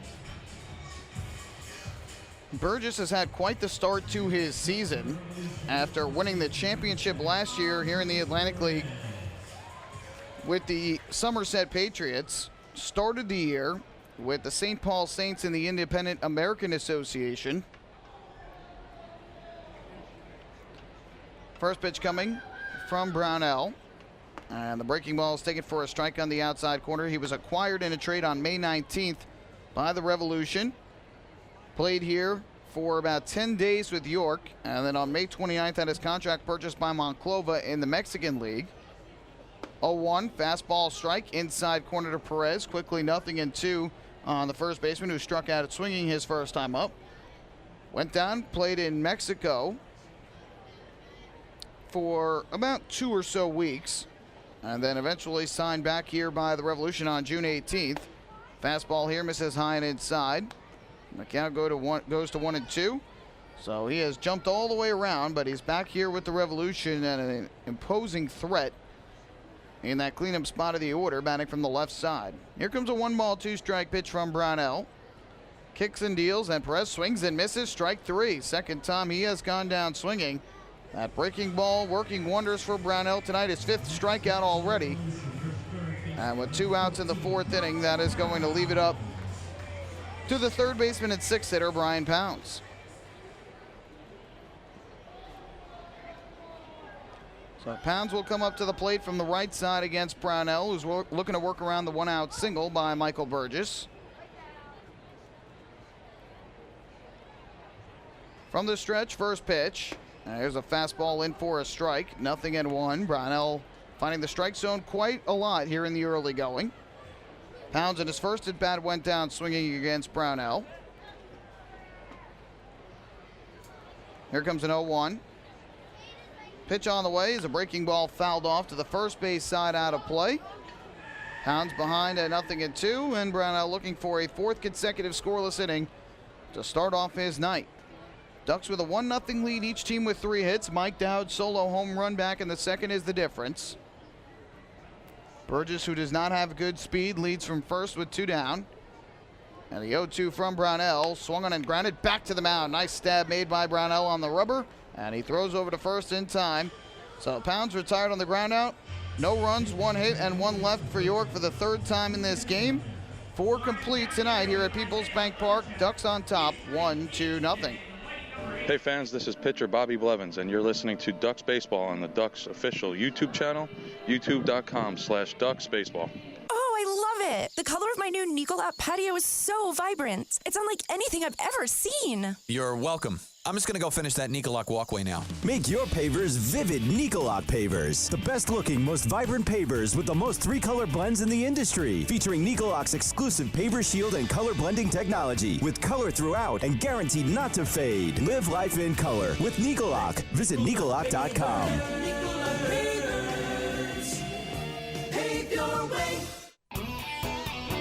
Enjoy the ultimate VIP fan experience at Bethpage Ballpark this season by taking in a Ducks game from the exclusive Trouttown Fan Can. Presented by Roscoe Beer Company, the Fan Can is available for rental at all Ducks home games. It features 12 Dream Seat theater-style padded seats, beverage holders, an air-conditioned atmosphere, and an incredible view of the game. Packages are now available with food and beverage included. To reserve your Fan Can outing today, call the Ducks Group Sales Department at 631-940-3825. The Trouttown Fan Can at Bethpage Ballpark. Your VIP experience awaits.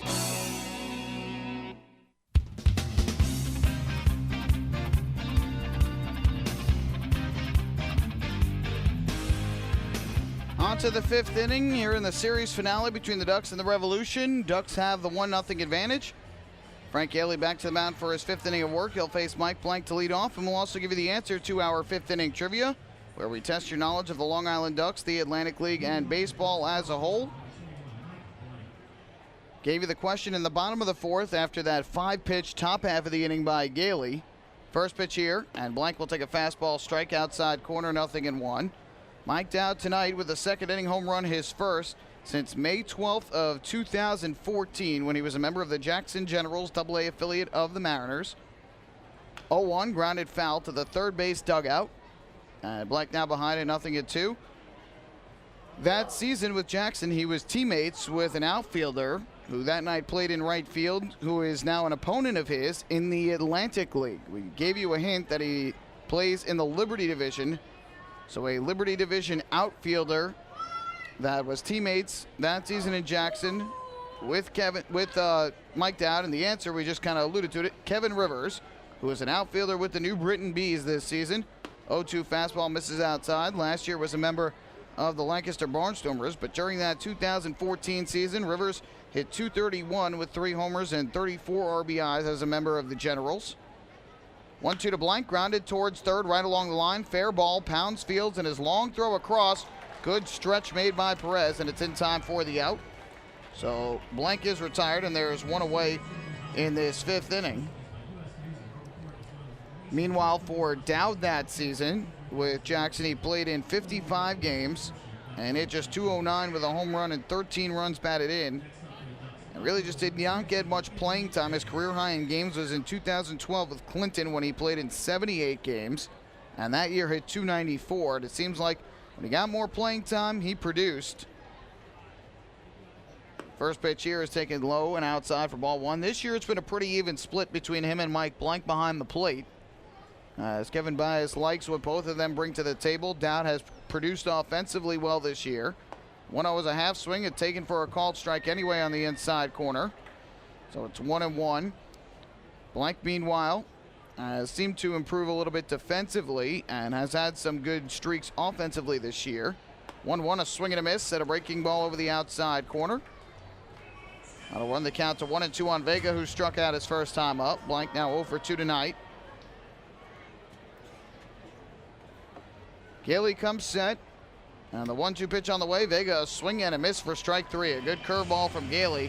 And he got Vega to chase down and away. 5th strikeout for Yaley. Each starter now has 5 strikeouts tonight. With 2 away, that will leave it up to Carlos Hughes. By the way, pretty cool experience in that game. The Ducks catcher Mike Dowd, in the game that he had hit that home run back in 2014, got to play against the Tennessee Smokies, who are the AA affiliate of the Chicago Cubs. First pitch here to Carlos Hughes, squares to bunt and bunts it foul. First base side of home plate, 0-1. Playing in that game for the Smokies at third base, none other than Chris Bryant, who has burst onto the scene with the Cubs in the major leagues. It's a pretty cool opportunity to play against him before he made it up to the big leagues. 0-1. Hughes takes a breaking ball. Good eye. It misses low. Hughes had a strikeout his first time up. Now is 2 for 10 in the Ducks uniform. Struck out yesterday in a pinch hit appearance in the 9th inning for Matt Wessinger. 1-1. Outside, it misses for ball 2. Ducks lead it 1-0 as we play in the top half of the 5th inning, each side with 3 hits in this game. And all hits singles except for the home run by Dowd. 2-1 from Gailey. Hughes takes a fastball that catches the outside corner for a called strike. And Gailey looking for his 3rd straight scoreless inning and has now retired 7 batters in a row since allowing the leadoff single in the 3rd by Lentini. Gailey set at the belt, kicks and fires, and the pitch here is taken for a called strike 3, a breaking ball about belt high. Hughes thought it was a little bit up, but the called strike 3, 6th strikeout for Gailey, who entered with 10 strikeouts on the season. Ducks go in order. We're halfway through here on this beautiful Wednesday night. Ducks 1, Revolution nothing. Hey fans, this is catcher Mike Blank, and you're listening to Ducks Baseball on Ducks official YouTube channel, youtube.com/DucksBaseball. Municipal Credit Union is a proud sponsor of the Long Island Ducks. For 100 years, MCU has helped New Yorkers achieve their goals with competitive financial products and services. Meet your important or unexpected needs with an MCU personal loan. Whether it's the cost of moving, a family vacation, or even home repairs, an MCU personal loan is a simple solution. To learn more about how an MCU personal loan can work for you, visit nymcu.org today. MCU, celebrating 100 years of service. Take your group out to the ball game this season and enjoy all the fun of Ducks baseball at discounted prices with the picnic area, luxury suites, the Smokin' Owls party deck, the Trout Town fan can, and so much more. Bringing your group to the game will be an unforgettable experience. The Ducks even offer opportunities to sing the national anthem, serve as the Ridgewood Savings Bank color guard, be the Nickalock Dream Team, put on a pregame performance, or shag fly balls during Ducks batting practice. To book your outing today, call 631-940-3825 and ask for the group sales department. Long Island Ducks Baseball. Good times every time.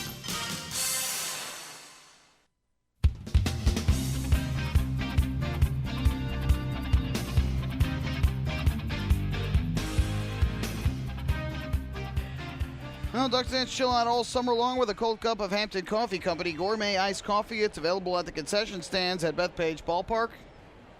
First pitch here to Alfredo Marte is taken low for ball 1. Hampton Coffee is the preferred coffee of the Long Island Ducks. Visit HamptonCoffeeCompany.com or check out their cafes in the Hamptons. Righty-righty matchup to begin the bottom of the 5th with the Ducks on top 1-0. Marte takes another breaking ball low and outside. And he is now heading the count at 2-0. Marte a fly out to center field his first time up in the 2nd. A hard line drive, but caught head high by Delta Cleary Jr. 2-0. Fouled off first base side. Pitch came inside, and he got jammed on the hands. And fisted it foul to the first base side, 2-1. Bottom 3 in the order this inning for the Revolution. Marte, Wilson, and Paniagua due up. Brownell was about to start his windup, but Marte asked for time. He stands in very close to home plate. 2-1 on the way, and he swings and taps it foul. Just a little bit behind the dish and off to the first base side. So now the count even at 2-2. Revolution tomorrow will head out on the road. They'll make the 2-hour drive down to Waldorf, Maryland, where they will take on the Southern Maryland Blue Crabs in a 4-game series. 2-2. Just inside and maybe a little bit low. Brownell trying to paint the black on the inside corner. Marte would not chase. The count full at 3-2. Payoff pitch on the way from the right-hander, and Marte takes down to the dirt, ball 4. So there is the first walk of the game issued by Ducks right-hander John Brownell. It comes leading off the 5th inning, and obviously not the way any pitcher wants to start off an inning, with a leadoff walk to Marte, or any hitter for that matter.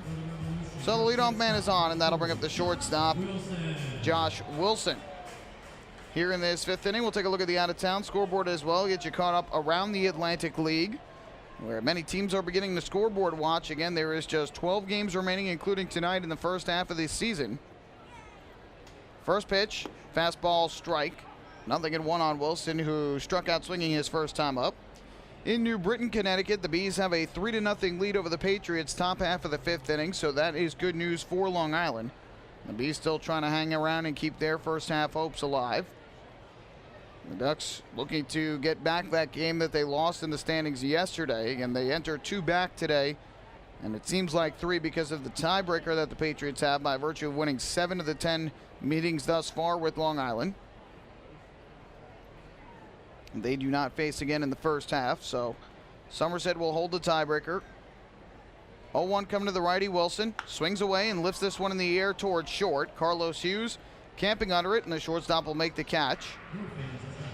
Wilson retired for the first out of the inning.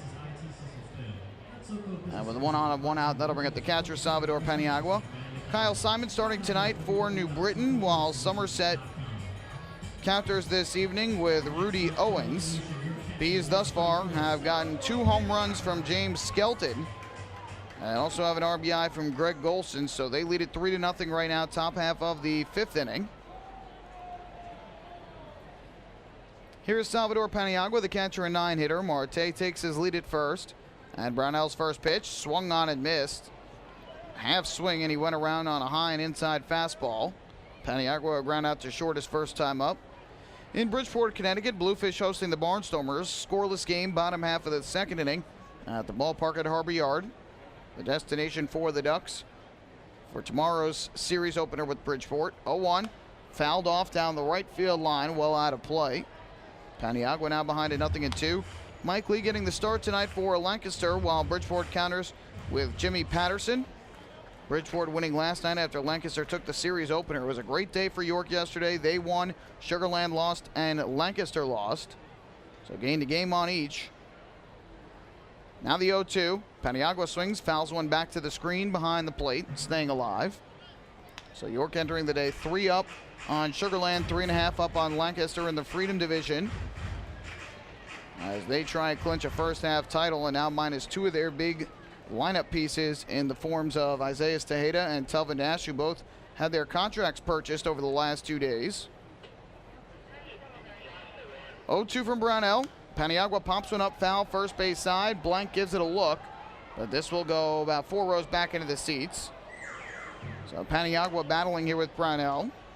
The count remains 0-2.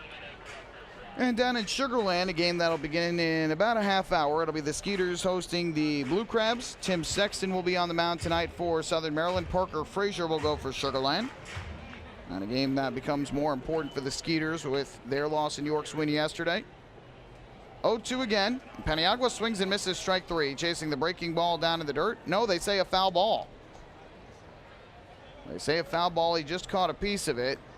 Kevin Baez now coming out of the dugout to ask Brian Miller. And Miller says, yep, foul ball. And Kevin Baez turns back to the dugout. I guess he just wanted clarification on what it was. So Paniagua must have just gotten a tiny little piece of it to stay alive, and we'll do it again at no balls and 2 strikes.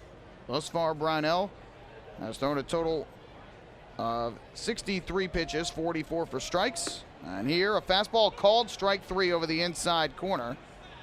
So Paniagua goes down looking, and Brownell picks up his 6th strikeout of the game, excuse me. So with 2 outs, that'll leave it up to Travis Witherspoon for Brownell on the season. With his 6 strikeouts tonight, he has increased his season total up to 60. He missed a couple starts earlier in the year, otherwise he would be higher on the strikeout list. So with 60, he would currently time 4th in the league with Gabby Hernandez of Southern Maryland. Here's Travis Witherspoon, first pitch fastball up high, a snap throw to first. Back safely there is Marte. Count 1-0. Yankees with a walk-off win earlier today at Yankee Stadium over the Rockies, 9-8. They scored 4 in the 7th to tie it, and Starlin Castro with the walk-off home run in the bottom of the 9th to win it. Aroldis Chapman got the win to improve to 1-0, and Jason Montelos fell to 0-1. 1-0. Ground ball hit to the right side and through, a base hit for Witherspoon. Marte will head his second and stop there as Lentini fires it back in. So Travis Witherspoon has his 2nd hit of the ball game through the open hole on the right side. As Gotay was shaded towards the middle, and it was hit to his left. So Witherspoon is on, and now the Revolution have runners at first and second with 2 men out. First time that they have multiple runners on in the same inning. And with 2 on and 2 out, that'll bring up the second baseman, Michael Rocket. Mentioned Castro's walk-off homer, his 10th of the year. Chase Headley, a grand slam, his 4th. And Carlos Beltran hit his 19th home run. First pitch to Michael Rocket is a fastball that just misses low for ball 1. For the Rockies, Ryan Rayburn hit his 7th. Nick Hundley hit his 4th. And again, the Yankees won the game 9-8. 1-0 hit in the air to center, base hit. Marte around third. He is running and will score. Stopping and going to third base now is going to be Witherspoon. A 2-out RBI single to center for Michael Rocket. And the Revolution tie up the ball game at 1 apiece. So the leadoff walk ends up coming back to bite Brownell. Got to 2 outs in the inning. But Witherspoon a single through the open hole on the right side. And Rocket a single up the middle. For Rocket is RBI number 18 on the year. And the Revolution have tied up the ball game at 1. Ducks unable to extend the 1-0 lead. And the 2-out rally here has tied up the game. Now York looking to take the lead with runners at the corners and 2 outs. Joel Guzman will come to the plate. First pitch on the way. Guzman swings. It's a ground ball to short. Carlos Hughes will gobble it up. He'll go the short way to second for the force. And that will retire the side. But the Revolution tie the game. They get a run on 2 hits and a walk in the inning. Both hits with 2 men out in the inning. No errors and 2 left on base. 5 complete here tonight at Peoples Bank Park. And the Ducks and the Revolution are now tied up at 1.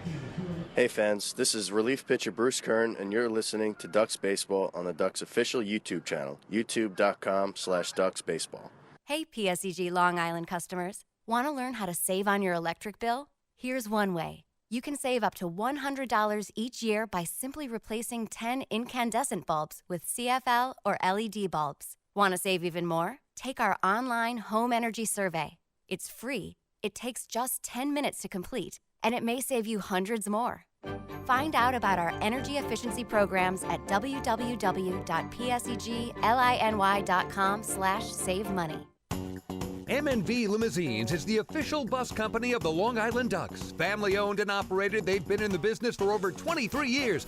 M&V Limousines offers coach buses with Wi-Fi and restrooms, party buses, exotic limousines, and so much more. Whether you're looking for transportation for weddings, proms, corporate outings, or long-distance trips, they've got the right vehicle for you. Visit their showroom in Comac or check them out online at mvlimo.com. M&V Limousines, the official bus company of the Long Island Ducks.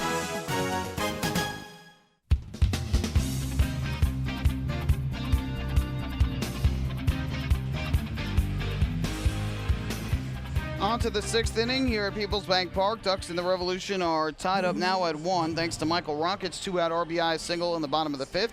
Finishing up on the out-of-town scoreboard, Mets a 4-3 win over the Royals earlier today at Citi Field. Noah Syndergaard, the win improved to 8-2. Joakim Soria, the loss fell to 3-3, and the save went to Juris Familia, his 24th of the season. Home runs for the Mets from Asdrubal Cabrera, his 8th. Matt Reynolds, his 1st. Meanwhile, for the Royals, Chesler Cuthbert went deep for his 5th home run of the season. So the Mets getting the win in the World Series rematch. And tonight at 10 o'clock out in Utah, it'll be the Red Bulls taking on Real Salt Lake. First pitch here to Phelan Lentini is a fastball taken for a called strike on the outside corner, 0-1. Lentini 1 for 2 thus far in the game, with a ground out to short in the 1st and a single to right back in the 3rd. Here's the 0-1. Lentini is swing and a miss. Good changeup from the left-hander. Way out in front of it was Lentini. So he is now behind at 0-2. Lentini had gotten on that base hit, but was quickly retired when Delta Cleary Jr. grounded into the 1-6-3 double play. And since Lentini's single 8 in a row have been retired by the lefty. 0-2. Fastball misses the outside corner. And Lentini now with a count of 1 ball and 2 strikes. Cleary Jr. and Gotay will follow. Back-to-back switch hitters for Long Island. Here's the 1-2 offering. Down in the dirt. Good eye by Lentini. Takes it for ball 2 to even up the count. Yesterday, Lentini had a couple of hits in 4 at-bats. Scored a run and was hit by a pitch for the 2nd time this year. Ducks would like to get him on after losing the lead to try and get the speedy leadoff hitter on base and possibly put him in motion. But again, tougher with the lefty pitcher on the mound to do so. Gailey comes set, the 2-2. Fly ball in the air, foul, first base side. This will go out of play. We'll do it yet again at 2 balls and 2 strikes. So again, the Ducks to close the half will have 4 in Bridgeport, 4 at home against York, and then 3 against Sugar Land at home. York will go to Southern Maryland for 4. They will go visit Long Island for 4, and then finish at home here against the Barnstormers for 3. Fouled off by Lentini, so we'll do it again at 2-2. And then we'll have a week of action in the second half beginning on July the 4th. Both the Ducks and the Revolution will be on the road. Long Island will go to Lancaster and Southern Maryland. York will go to Bridgeport and Sugar Land. And then we'll have the Atlantic League All-Star break, which is 3 weeks from tonight at Clipper Magazine Stadium in Lancaster, Pennsylvania. 2-2 again. Ground ball hit weakly to short. Josh Wilson fields on 2 hops. And his throw to first beats Lentini by a step. Second time Lentini is grounded out to short tonight, and there's the first out in the 6th inning. So now 9 in a row retired by Gailey, who has settled in nicely after a little bit of rockiness in the early going. Again, the Ducks missing out on that opportunity in the first when they had 2 on with 1 out. Johnson grounded into a fielder's choice. Puckett struck out looking. They got the home run in the second by Dow to take the lead. First pitch to Cleary Jr., fastball misses outside, and then in the third, the leadoff single from Lentini, but a double play and a grounded out ended that threat. And now 9 in a row have been retired by Frank Gailey. The 1-0, that's taken low and inside. 10 in a row if you count the out at second on the double play. But Long Island's offense, which is averaging just over 3 runs per game since their 14-run outburst in the series finale against Southern Maryland, having trouble getting going here tonight. 2-0, fouled off over the screen, back behind the plate and off the facing of the suite level over on the first base side.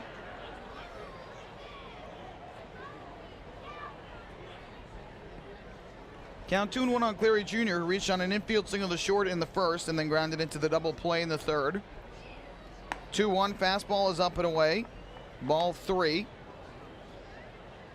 So he's now ahead at 3-1. Ruben Gotay waiting in the on-deck circle. Ducks now being out hit 5-3 in the game. And the 3-1. High fly ball in the air to center. Drifting to his right is Travis Witherspoon. He'll make the catch straight away center field. That'll retire Cleary Jr. And with 2 away, that'll leave it up to the second baseman, Ruben Gotay. Next up for the Ducks, the second baseman, number 15, Ruben Gotay.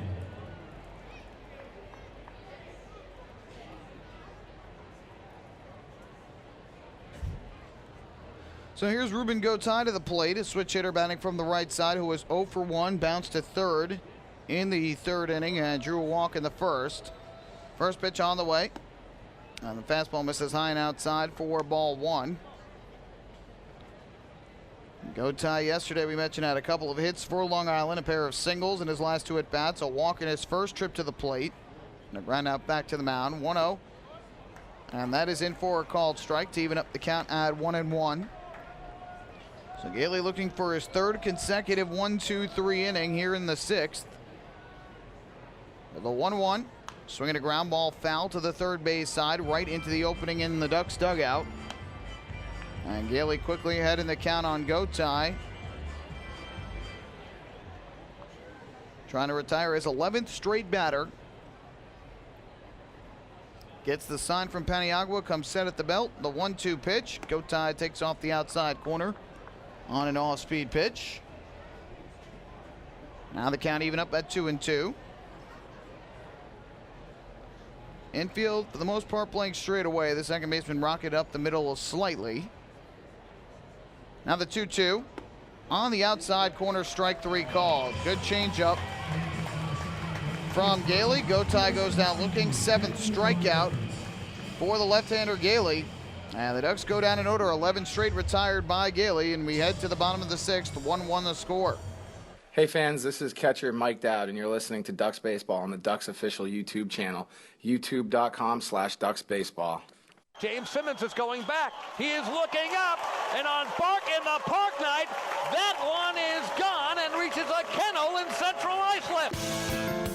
That was another home run for the Ducks. And Duck fans, what's more fun than a home run that helps the Ducks win a game? How about a homer that helps the community win? Chappie's Funeral Home and the Long Island Ducks have once again teamed up for the Chappie's Home Run Challenge. If the Ducks hit 100 homers this season, Chappie's Funeral Home will donate $5,000 to the Quacker Jack Foundation. So every time a Ducks hitter goes deep this season, watch for the Chappie's Challenge home run count on the scoreboard. And if we reach 100, we're all a winner. Chappie's Funeral Home, where caring for others is a family tradition.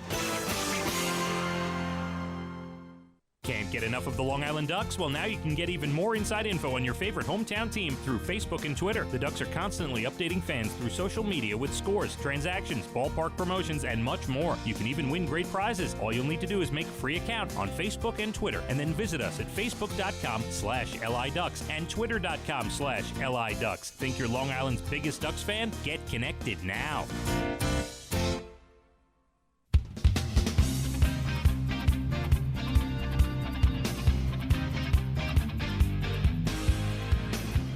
Ducks fans follow all season long as the Long Island Ducks try to meet the Chappie's Home Run Challenge. If the Ducks hit 100 home runs, Chappie's Funeral Homes will donate $5,000 to the Quacker Jack Foundation.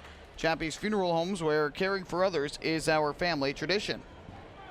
Frank Gailey has settled in nicely, retiring 11 in a row for York. John Brownell back to the mound. Michael Burgess squaring the bunt, and he takes the first pitch for a strike. Ducks have a big shift on with Blank over at first base. The second baseman Gotay shaded over in the hole on the right side. And the shortstop Hughes up the middle on the first base side of the second base bag. Here Burgess a swing and a miss. And he's now behind at 0-2. So right now Cody Puckett is the only infielder on the left side for the Ducks. He is playing around where a shortstop would play. Now the 0-2 from Brownell to Burgess. Misses low and outside on a breaking ball, 1-2. Brownell has thrown 72 pitches to this point, 51 of them for strikes. Burgess 1 for 2 with a ground out back to the mound and a single to right his last time up. Lights have come on here all around the ballpark. And the 1-2 to Burgess is down in the dirt again. Blocked by Dowd, but Burgess would not chase. And that will even things up at 2 balls and 2 strikes.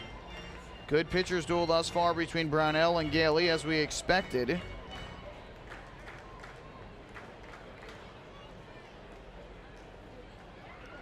Out of the windup, the 2-2 now. And Burgess swings and misses, strike 3. Brownell throwing the cutter off the outside corner of the plate. Strikeout number 7 for Brownell. And each starter tonight has struck out 7. Good pitchers duel going on this evening, and there's the first out. That'll bring up Andres Perez, the first baseman, who has struck out twice. Strikeout number 2 and 5 for Brownell this evening. By the way, for the Ducks right-hander, that is now 4 consecutive starts in which he has struck out at least 7. And the first pitch here is on the outside corner for strike 1. Caged 7 against Lancaster on Friday last week. Struck out 10 Blue Crabs batters on June 11th and struck out 7 Skeeter batters on June 5th. The 0-1. Breaking ball hits the outside corner, another called strike. He's quickly ahead of Perez at 0-2. Trying to strike him out for the 3rd time this evening and give him the old hat trick. Here's the 0-2 from Brownell, and Perez will swing and just get a piece of it. He fouls it off to the third base side, rolling slowly toward the Ducks dugout. Picked up by Bruce Kern, who is scheduled to start on Friday night in Bridgeport. It'll be Darren Downs in the opener of that series tomorrow, followed by Bruce Kern on Friday. Jack Snodgrass on Saturday, Mark Blackmore to round out the series on Sunday afternoon. 0-2 fastball misses upstairs for ball 1. Meanwhile, we know Bridgeport tomorrow will go with DJ Mitchell, the right-hander, in the series opener. Swing and a miss by Perez. A breaking ball down low, strike 3. Make it 8 Ks for Brownell, 3 for Perez, who has the hat trick. And with 2 away, that will leave it up to the third baseman, Brian Pounds. Jonathan Albaladejo, the former Yankee, will go for Bridgeport on Friday night. Mike Antonini, the left-hander, on Saturday, and then Blake Beaven to round out the series on Sunday. A much improved Bluefish team that is playing very good baseball of late. First pitch on the way to Brian Pounds. And a breaking ball here hits the outside corner for strike one. Don't think the Ducks will have it as easy as they had it back in Bridgeport in early May when they swept all 3 games pretty decisively. Now the 0-1. Pound swings, lifts this one foul. First base side out of play. Brownell ahead 0-2. And a strike away from striking out the side here in the 6th. Pounds tonight a strikeout, the 3rd for Brownell back in the 2nd, and then bounced to the mound in the 4th. From the windup, the 0-2. Brownell kicks and fires. Pounds swings, hits a ground ball to 3rd. Gobbled up there by Cody Puckett. Throws across a little high, but Blank is able to make the grab. And that will retire the side in the 6th. So Brownell strikes out 2, gets a ground out. He's got 8 strikeouts tonight. We have played 6 in this terrific pitcher's duel between Brownell and Gailey, and we are all tied up at 1 apiece. Hey fans, this is pitcher Jack Snodgrass, and you're listening to Ducks Baseball on the Ducks official YouTube channel, youtube.com/DucksBaseball.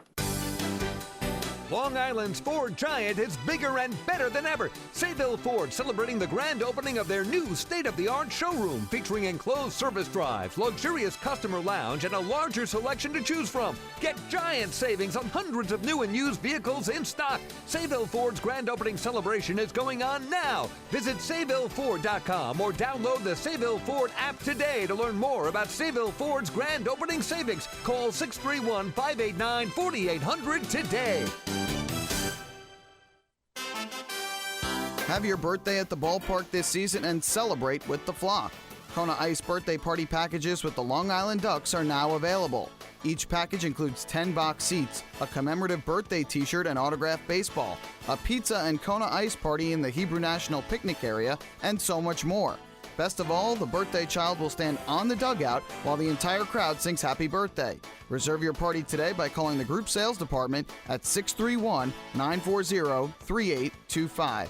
Kona Ice birthday parties with the Long Island Ducks, a once-in-a-lifetime experience.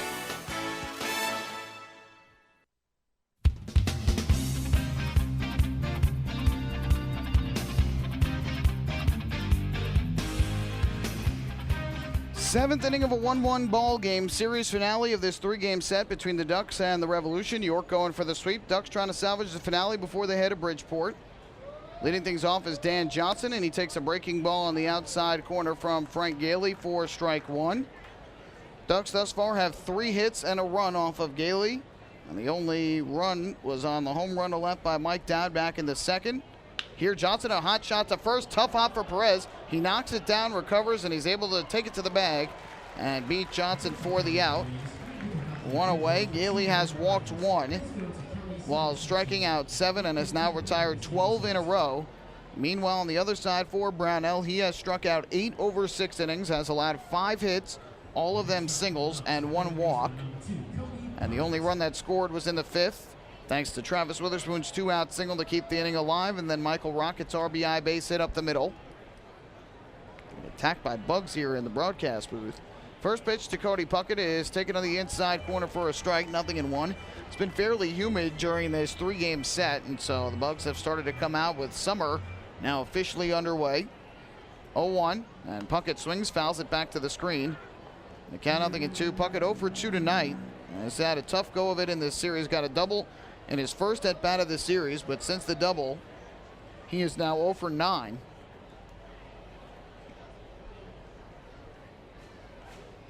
And now the 0-2 from Gailey to Puckett is a breaking ball hit on the ground to third. Nice pick out of the dirt on 1 hop by Brian Pounds, and he throws over to first for the out. So there Puckett probably felt like he was going to get the hit and break the 0 for 9 streak, but it's now 0 for 10 thanks to the nice play by Brian Pounds. 2 away for the Ducks here in the 7th, and that will leave it up to Dowd. Ducks fans, also don't forget to stop by the Waddleton Shop on your next visit to Bethpage Ballpark, where exclusive hard-to-find Ducks memorabilia is now on sale. Proceeds benefit the Quacker Jack Foundation, the charitable arm of the Ducks. First pitch fastball misses outside for ball 1 to Dowd, who has the only run-producing hit for Long Island, his first home run since May of 2014. With a solo blast over the arch nemesis in left. 1-0 on the ground, left side, diving stop made by Josh Wilson. The throw to first, not in time. Perez couldn't handle it, and I think That would have been safe anyway. Good play, though, by Wilson, making the diving stop on the edge of the outfield grass and the throw from the grass. And I think Dowd would have probably beaten it anyway, but either way, it's going to be an infield single, so that ends the streak of 13 straight retired by Frank Gailey. And Dowd now with 2 hits tonight.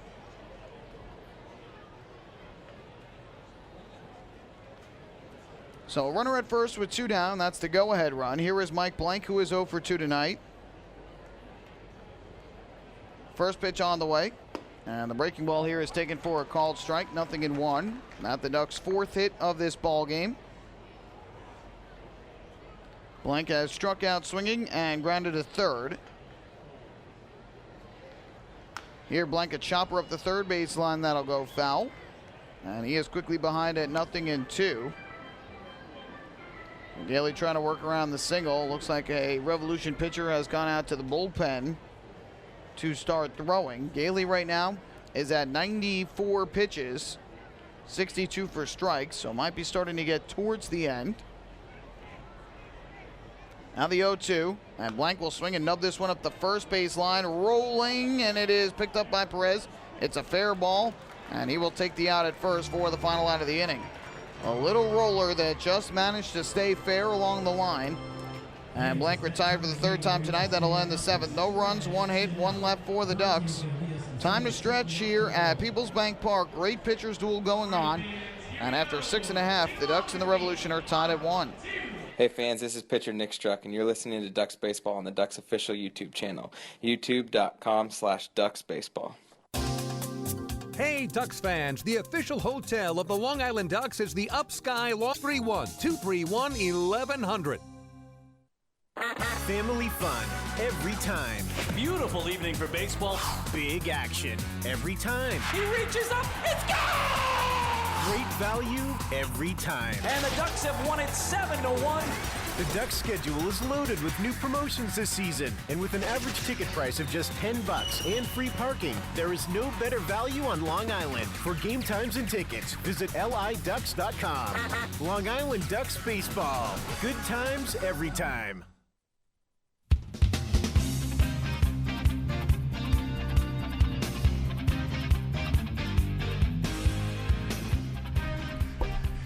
To the bottom half of the 7th inning we go. Long Island Ducks currently are tied with the York Revolution at 1 apiece. John Brownell back to the mound for his 7th inning of work. And he will face the bottom 3 in the order of this inning. It'll be Alfredo Marte, Josh Wilson, and Salvador Paniagua.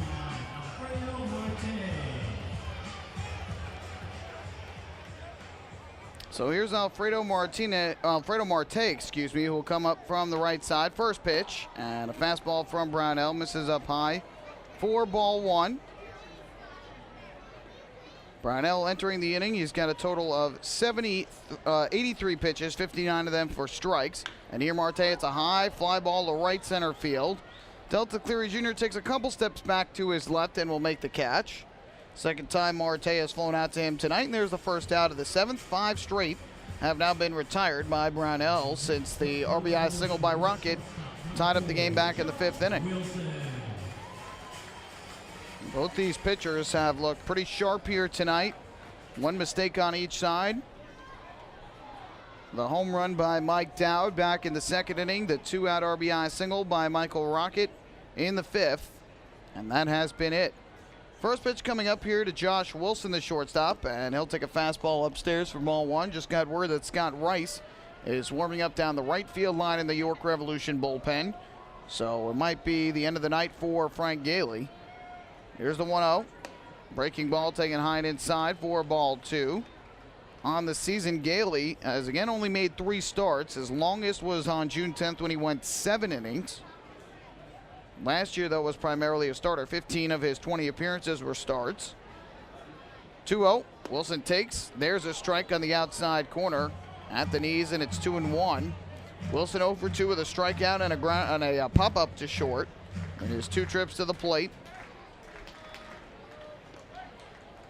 2-1 on the way, and Wilson swings and fouls this one back behind the plate just off to the first base side.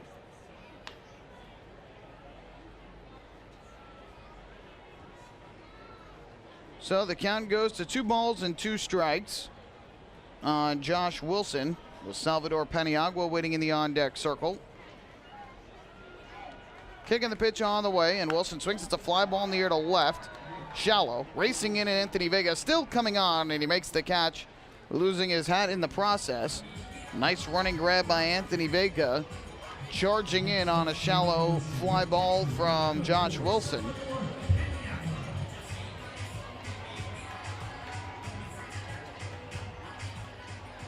So with 2 away, up to the plate is going to step the catcher Salvador Paniagua, who is 0 for 2.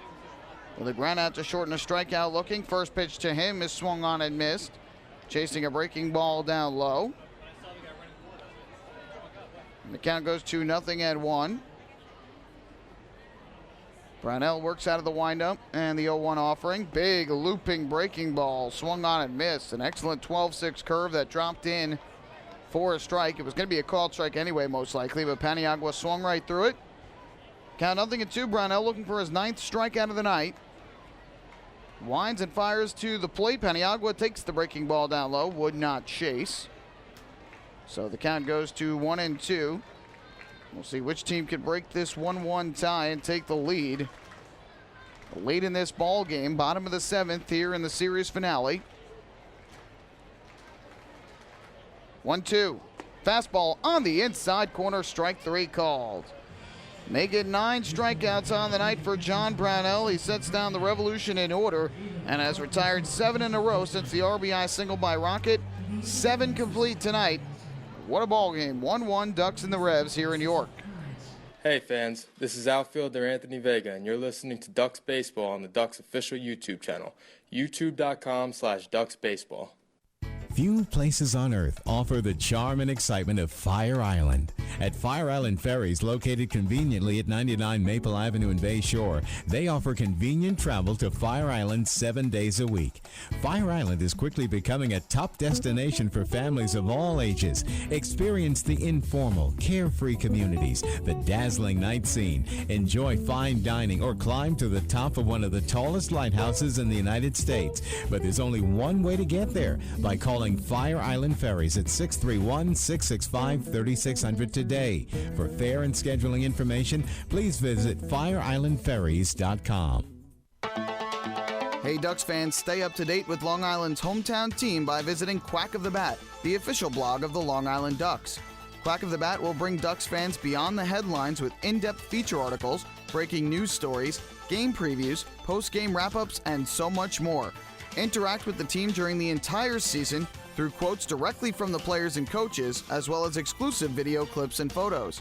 Check out the blog today at quackofthebat.wordpress.com. Quack of the Bat, the official blog of the Long Island Ducks.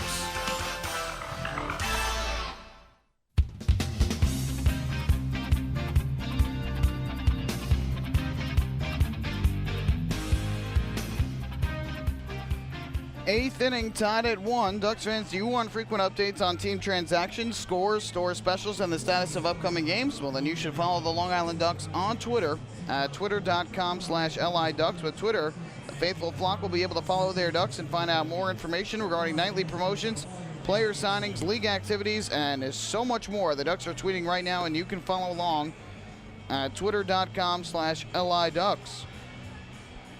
Great starts tonight from John Brownell and Frank Gailey. Gailey is done after 7 innings. Brownell has thrown 93 pitches to this point, so we'll see if Kevin Baez sends him back out for an 8th inning of work. But Scott Rice, the former Duck who earned the win here 2 nights ago, will take over on the mound. He was our guest also yesterday on the pregame show. And Rice will face Vega, Hughes, and Lantini, lefty, switch hitter, and righty. 8-9-1 in the order in this 8th inning, trying to keep it a 1-1 ball game. Rice threw 2 scoreless innings here in relief of Micah Owings on Monday night and picked up his 2nd win of the year with York. He is 2-0. Former big leaguer with the Mets on the mound. And his first pitch on the way to Vega is a fastball taken low and outside, 1-0. Frank Gailey tonight, 7 innings of 1-run ball. It was earned. Give it up on the home run to Mike Dowd back in the 2nd inning. Allowed 4 hits and a walk while striking out 7. 1-0 is downstairs, and it's now 2 balls and no strikes. 7 strikeouts tonight for Gailey. He had 10 total coming in 9 appearances this season. He had the Ducks lineup fooled all night, throwing mostly breaking balls and changeups. The Ducks couldn't do much with it. 2-0. Vega takes, it's down and in. And so he's ahead 3-0. Boy, the Ducks like to get Vega on to start off the inning. Has great speed, 12 steals and 14 attempts this year, but again, a lefty on the mound, so you don't get as good of a jump. 3-0 coming from Rice to Vega. Kicks and fires, and Vega takes a fastball strike on the inside corner. Thus far for Rice, he's appeared in 4 games since returning to the Revolution, 7.36 ERA, along with that 2-0 record. Here comes his 3-1. Kicks, fires, Vega swings, ground ball towards short. Gobbled up there by Wilson, and his throw to first low, and it gets away from Perez. Vega's going to turn first, and will head to second. The throw there is not in time. So a break for the Ducks. Looked like a routine 2-hopper there to Josh Wilson. And threw that ball low and away. It's going to be an error on Wilson, who looked like he was going to get charged with an error earlier in the game. After originally called an infield single, became an error, and then now back to a single. And in this case, definitely an error, as Wilson should have had out number 1, but threw it away. So an E6 allows Vega to reach second with nobody out. And here is Carlos Hughes, and you can bet he is probably going to try and bunt Vega over. Squares already. First pitch is taken high and outside for ball 1. Hughes has not laid down a sacrifice bunt yet with the Ducks. But in this case, Long Island will try and get Vega to third with 1 out and see if Lentini can drive him in with a fly ball to give the Ducks a 2-1 lead. Here comes a 1-0 from Rice. Hughes squares, takes a fastball outside again. And it's now 2 balls and no strikes on Carlos Hughes. Vega with excellent speed at third. The corner infielders in tight to guard against the bunt. The middle infielders are about halfway, with the second baseman Rocket well off the bag at second base. So we get race over to first when the first baseman charges in. 2-0, Hughes squares and ends up pulling back last second. Takes up high, ball 3. So it is now 3-0 on Carlos Hughes. As he has not gotten a pitch he wants to bunt on, has been able to pull back. Looks like the Revolution might get some more action going in the bullpen. We'll see if Hughes can draw a walk to put 2 on with nobody out here in the top of the 8th inning for Lentini. Rice is ready. Here's the 3-0. Hughes squares, pulls back, takes way up and outside, ball 4. Second walk issued by Revolution pitching. It's a Municipal Credit Union walk with a purpose. Every time a Ducks batter walks, the Quackerjack Foundation wins. An error that allows Vega to get to second. Hughes trying to bunt him over. Rice misses with 4 pitches in a row.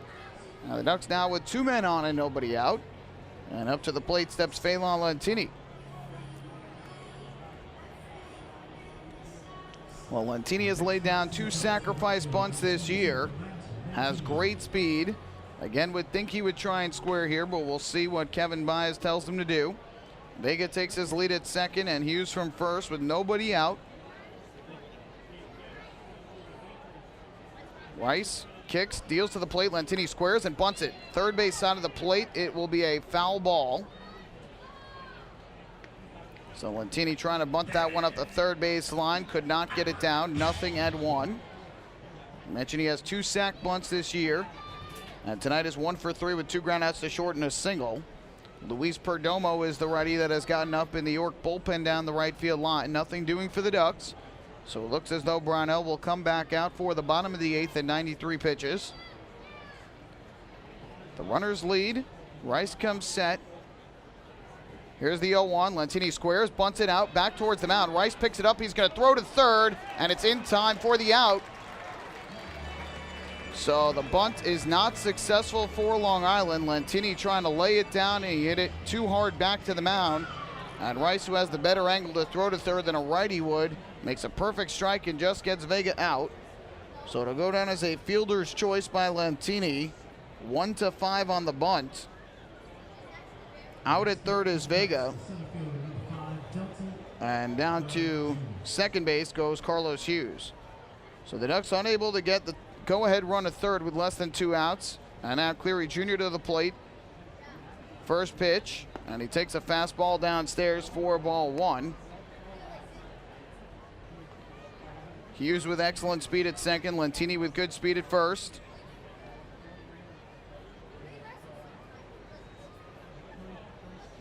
Long look in here for Rice. Gets the pitch he likes. Here comes a 1-0. Rice, couple looks back towards second. Now deals to the plate, and Cleary Jr. takes a fastball strike over the outside corner. Well, that'll even up the count at 1-1. Kevin Byas talked about it before. The Ducks struggling a little bit of late, getting runners in after getting them on base, and have not been able in this inning to put up a crooked number on the board. Right now, at least just looking for one to try and take the lead back.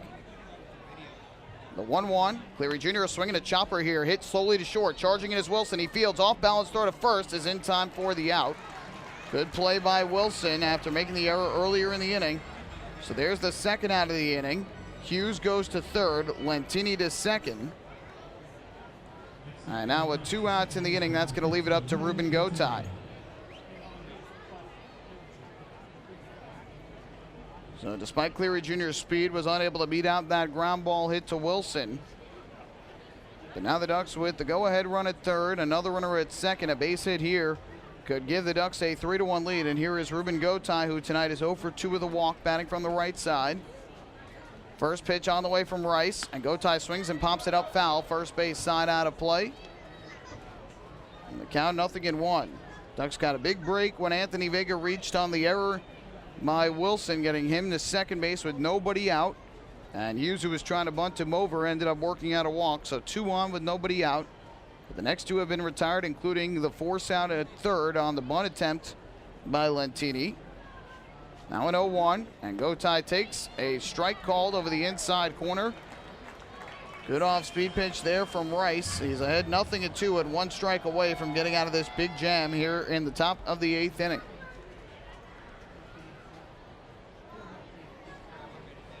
Hughes leads from third, Lentini from second with 2 men out. The 0-2. Rice looks to second, deals to the plate, and Gotay will take down in the zone. Good eye from the Ducks' second baseman not to chase. Remember in the series finale between these two teams, the last time they were here back on June 9th, the Ducks had a 1-0 lead. The Ducks trailed 1-0. They tied it late. And then in the 9th inning, Blake T-Cody with a 2-run home run to give the Ducks a 3-1 lead. They would win by that same score. 1-2. Gotay a liner down the left field line, foul. Good swing by Ruben Gotay, was just a little bit out in front. And fouled it off into the stands down the left field line. Salvador Paniagua heading out to the mound here to chat with Scott Rice, who has now thrown 18 pitches in this inning and even split 9 balls, 9 strikes. And looking for that 10th strike to try and retire Ruben Gotay and keep this a 1-1 ball game. Gailey will not factor into the decision with the score tied at 1, but pitched well enough to get the win. York just has not been able to do much against Brownell. Here's the 1-2 to Gotay. Swinging a ground ball hit towards second. Michael Rocket will pick it up. His throw to first is in time for the out. And the Ducks come up empty in the top of the 8th. 2 on, nobody out on an error and a walk. They cannot plate the go-ahead run. No hits in the inning, 1 error, 2 left in scoring position for Long Island. 7.5 complete, and we are still tied at 1 apiece. Hey fans, this is infielder Sean Burrows, and you're listening to Ducks Baseball on the Ducks official YouTube channel, youtube.com/DucksBaseball. Oh, I love it. The color of my new Nicolot patio is so vibrant. It's unlike anything I've ever seen. You're welcome. I'm just going to go finish that Nicolot walkway now. Make your pavers vivid Nicolot pavers. The best looking, most vibrant pavers with the most 3-color blends in the industry. Featuring Nicolot's exclusive paver shield and color blending technology. With color throughout and guaranteed not to fade. Live life in color with Nicolot. Visit Nicolot.com. Pave your way.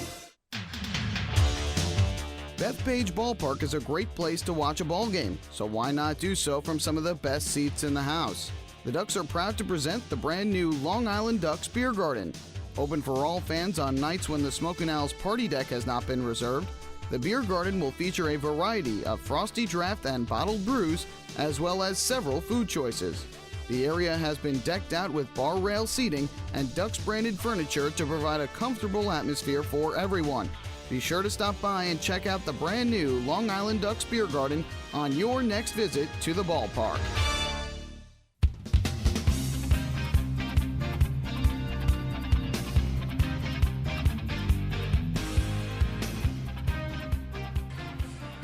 To the bottom of the 8th we go. We are still tied up at 1. The Ducks with a big opportunity with 2 on and nobody out in the top of the 8th inning.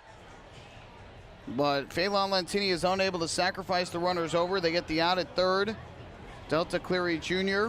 retired on a ground out to short, as the first pitch here is a strike to Travis Witherspoon. And then Ruben Gotay is retired on the ground out to 2nd. And so we are still tied at 1. Brownell back to the mound for his 8th inning of work. And here an 0-1 is fouled off at home plate by Witherspoon. That'll run the count to 0-2. Brownell thus far has allowed just 5 hits, all singles over 7 innings of 1-run ball. Has walked 1 and has struck out 9, 1 shy of his season high. Looking to retire Witherspoon for the first time since the opening inning. He has picked up singles in each of his last 2 trips to the plate, including a stolen base back in the 3rd. 0-2 on the way from the right-hander, and Witherspoon checks his swing on a breaking ball down in the zone. Did not go around, so it's 1-2. And the man who has driven in the only run of the game for York waits on deck in the form of Michael Rocket. 1-2 pitch. Brownell fires, and Witherspoon, it's a high fly ball deep to left field. Vega watching at the wall. He looks up, and you can forget it. A leadoff solo home run by Travis Witherspoon in the bottom of the 8th after the Ducks miss out with 2 on and no one out in the top of the inning, and the Revolution lead it 2-1. That is a backbreaker for the Ducks. 2 strikes in the count on Witherspoon, and Brownell hung a breaking ball up in the zone, and Witherspoon hits his 3rd home run of the year, first as a member of the Revolution as he clears the arch nemesis, his 3rd hit of the game, and York now has the 2-1 advantage. Ground ball hit to 3rd here by Rocket. The throw over to 1st is in time for the out. And now 1 away. The Ducks again have yet to score multiple runs in an inning, and again last in the top half of this inning just looking for 1. But Long Island has struggled to come up with the runs that they need, especially with runners on base. Marty Jansen is going to come out to have a chat with Brownell, who, as long as he does not give up 2 more runs here tonight, is going to turn in his 4th straight quality start, yet still only 1 win in those starts. And the Ducks did get Delta Cleary Jr. back during that 14-4 drubbing of Southern Maryland, but his return has not seemed to increase the offense. And the Ducks still missing some of their key pieces. Hopefully they will be returning soon, at least some of them, but the offense tonight stifled by Frank Gailey. A big chance against Scott Rice, and they're unable to come through. And now 1 swing of the bat by the league-leading York Revolution in home runs, and that has put the Revs on top here, 2-1 in the bottom of the 8th, and they're 3 defensive outs away from a sweep. Joel Guzman, first pitch swinging, a line drive foul down the left field line, and the count goes to 0-1. And of course, John Brownell is a guy who loves the personal achievements that he has attained, but it is very trivial to him compared to all the team stuff. The 0-1. Line drive into left field. Anthony Vega on the run. Will have to play it on a hop. Joel Guzman with a base hit, his first of the game. And for York, their 7th hit. They've got a 1-out base runner. And up to the plate will step the lefty swinging Michael Burgess. And York has victimized the Ducks with a long ball in this series. They have that home run just hit by Witherspoon. They had the 3 home runs hit yesterday. And in the series opener, they hit 2 home runs. So 6 homers in the series for York. They now lead it 2-1, and Kevin Bias has come out of the dugout He's going to remove Brownell, who just threw his 100th pitch of the night. Another terrific start from the right-hander, but it's going to go down as either a loss or a no decision. And tough again for Brownell, who just did not get any sort of run support except for the home run back in the second inning from Mike Dowd. Looks like Patrick Kreider's going to come in to face the lefty swinging Michael Burgess, so we'll take a break and come back with the rest of the 8th inning after this.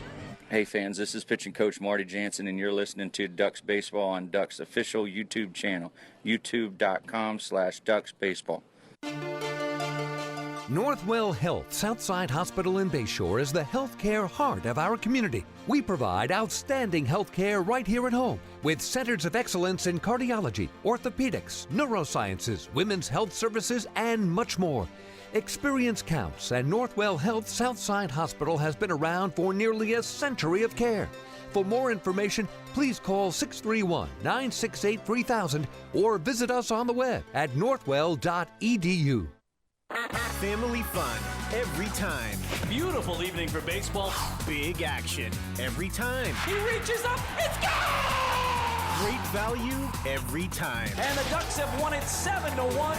The Ducks schedule is loaded with new promotions this season. And with an average ticket price of just $10 and free parking, there is no better value on Long Island. For game times and tickets, visit liducks.com. Long Island Ducks Baseball. Good times every time.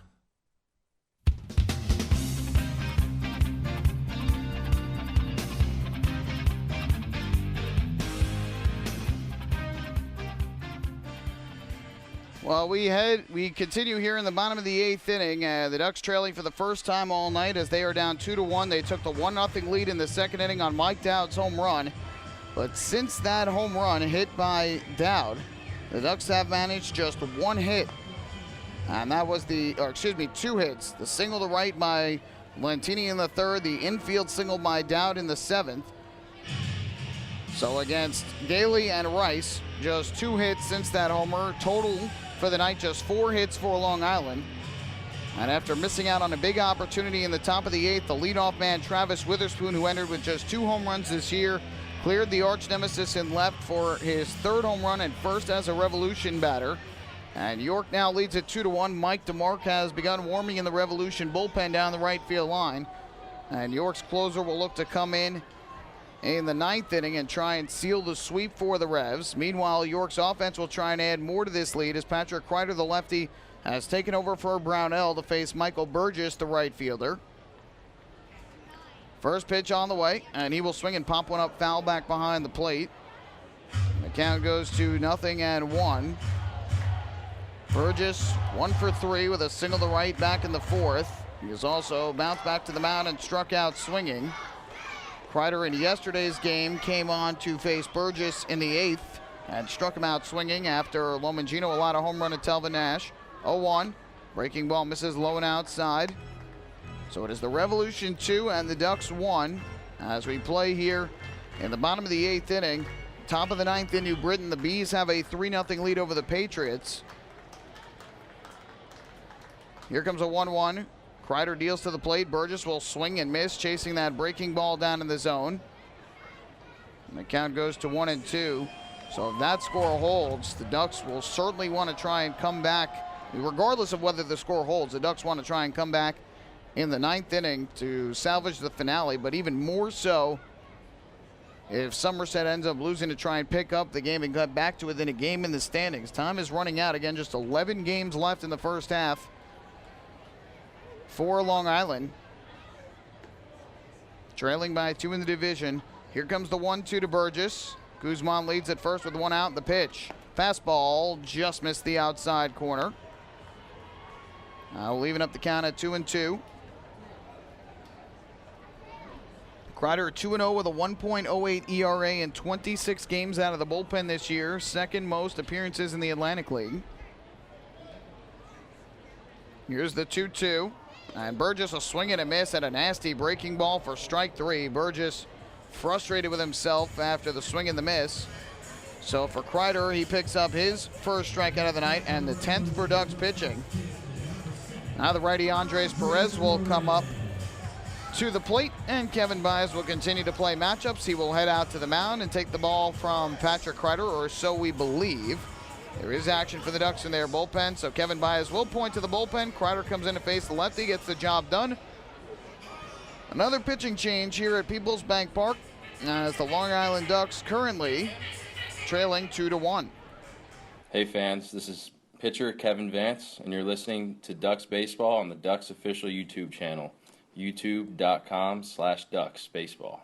Municipal Credit Union is a proud sponsor of the Long Island Ducks. For 100 years, MCU has helped New Yorkers achieve their goals with competitive financial products and services. Meet your important or unexpected needs with an MCU personal loan. Whether it's the cost of moving, a family vacation, or even home repairs, an MCU personal loan is a simple solution. To learn more about how an MCU personal loan can work for you, visit nymcu.org today. MCU, celebrating 100 years of service. Oh, I love it. The color of my new Nicolot patio is so vibrant. It's unlike anything I've ever seen. You're welcome. I'm just going to go finish that Nicolak walkway now. Make your pavers vivid Nicolak pavers. The best looking, most vibrant pavers with the most 3-color blends in the industry. Featuring Nicolak's exclusive paver shield and color blending technology. With color throughout and guaranteed not to fade. Live life in color with Nicolak. Visit Nicolak.com. Pave your way.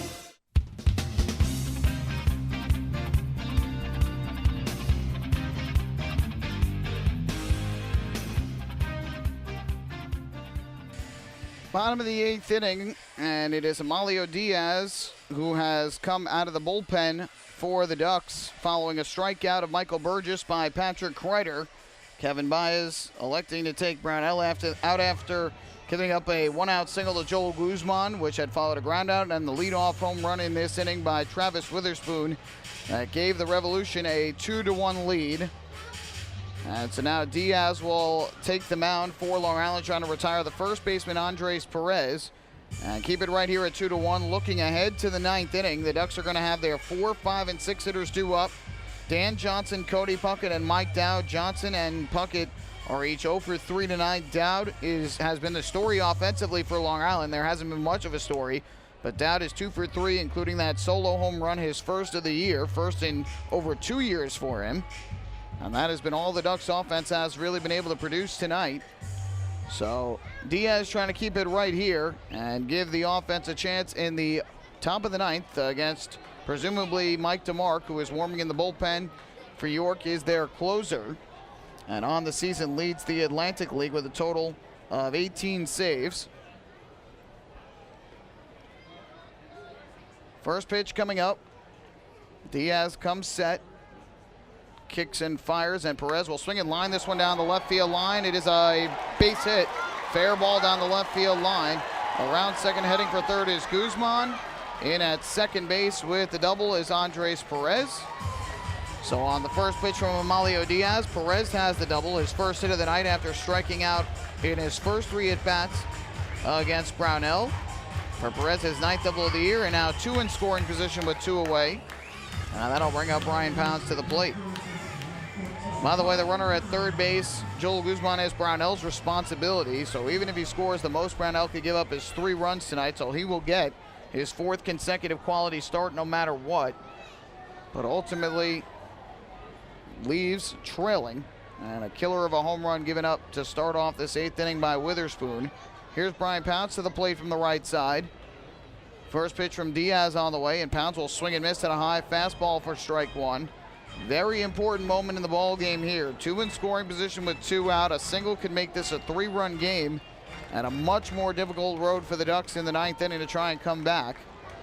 But an out here would keep them within 1. Here comes an 0-1. Diaz ready. Deals to the plate. Pounds will swing and miss. Late on another fastball over the outside corner. Clocked at 92 on the scoreboard in right center. So it is 0-2, and Diaz is a strike away from getting out of this inning.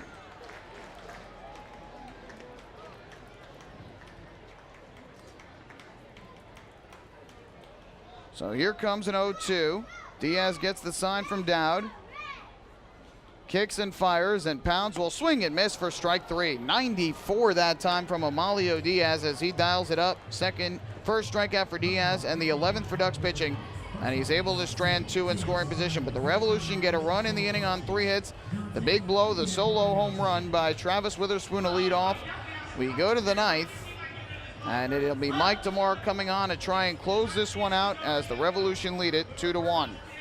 Hey fans, this is right-handed pitcher Frank DiGiulio, and you're listening to Ducks Baseball on the Ducks official YouTube channel, youtube.com/DucksBaseball. Municipal Credit Union is a proud sponsor of the Long Island Ducks. For 100 years, MCU has helped New Yorkers achieve their goals with competitive financial products and services. Meet your important or unexpected needs with an MCU personal loan. Whether it's the cost of moving, a family vacation, or even home repairs, an MCU personal loan is a simple solution. To learn more about how an MCU personal loan can work for you, visit nymcu.org today. MCU, celebrating 100 years of service. M&V Limousines is the official bus company of the Long Island Ducks. Family owned and operated, they've been in the business for over 23 years. M&V Limousines offers coach buses with Wi-Fi and restrooms, party buses, exotic limousines, and so much more. Whether you're looking for transportation for weddings, proms, corporate outings, or long-distance trips, they've got the right vehicle for you. Visit their showroom in Comac or check them out online at mvlimo.com. M&V Limousines, the official bus company of the Long Island Ducks.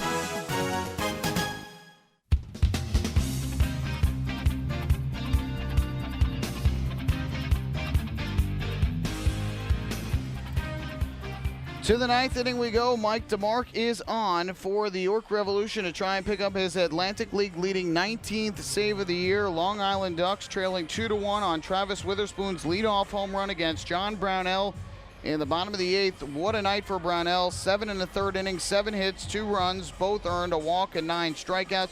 Through 100 pitches, 72 for strikes.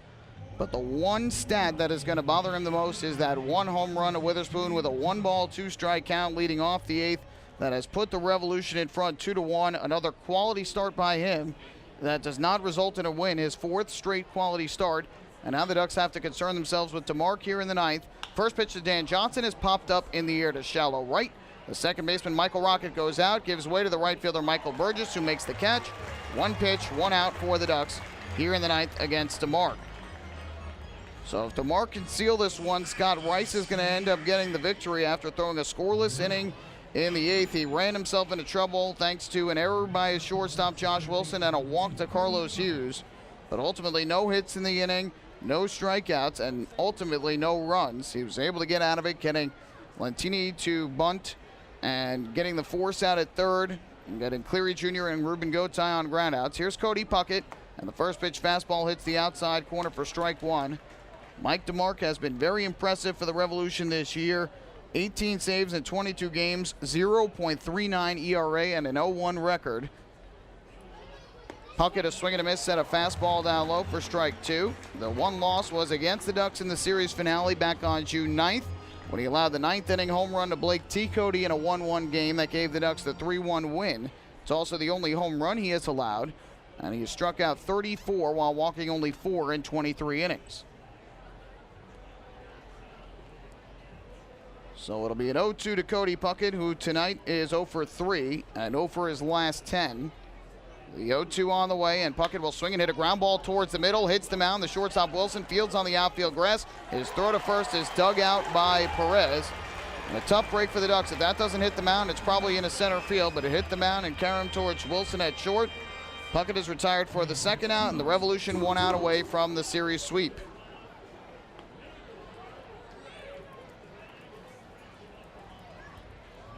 So the last hope for the Ducks is going to be Mike Dowd, who has provided the only run scoring for the Ducks tonight with his second inning home run over the arch nemesis in left. His first as a Duck, first in over 2 years. He has 2 hits and 3 at-bats. Trying to come up with another one here. And the first pitch to him is a fastball low and outside for ball 1. Dowd has grounded to third and reached on an infield single since. DeMark's 1-0, and Dowd swings and misses. Swung out of his shoes on a fastball over the inside corner. It's 1-1.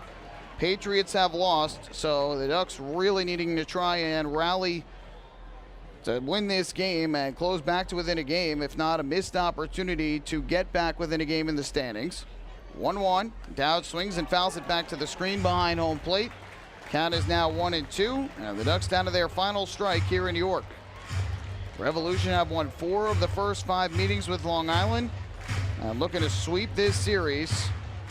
They had fallen behind by a run in each of the 3 games, and York looking to get their 3rd straight come from behind win. The 1-2, and Dowd swings and lines this one in a left field base hit. Mike Dowd with his 3rd hit of the ball game keeps this one alive as he reaches with the single. And now it'll be up to the first baseman Mike Blank to try and do the same. Give a lot of credit to Mike Dowd, who has certainly had his struggles of late. Coming into tonight was hitting just 185 in his last 7 games, 5 of 27, but he is 3 for 4 tonight, including a homer. And now the first pitch on the way to Mike Blank is a half swing taken for a called strike. And the count 0-1. Blank tonight is 0 for 3, a strikeout, a ground out to third, and a ground out to first. Now the 0-1, and Blank swings and lines this one into right center field. On the run over is the center fielder, Travis Witherspoon. He makes the catch.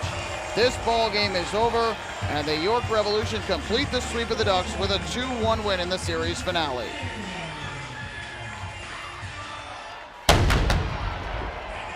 Another tough one for the Ducks, and probably the toughest of all 3 games in this series.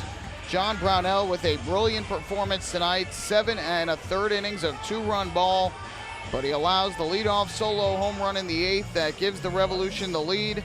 And the Ducks offense managing just 5 hits and 1 run on the solo home run by Mike Dowd. Their struggles continue, and Long Island will head to Bridgeport with a 3-game losing skid, and losers now of 5 of their last 6 games here in crunch time down the stretch of the first half. Don't go anywhere. Post-game show is coming up next. We will recap this game and hand out the Player of the Game award. Hey fans, this is Todd Coffey, right-handed pitcher, and you're listening to Ducks Baseball on the Ducks official YouTube channel, youtube.com/Ducks Baseball. James Simmons is going back. He is looking up, and on in the park night, that one is gone and reaches a kennel in Central Islip.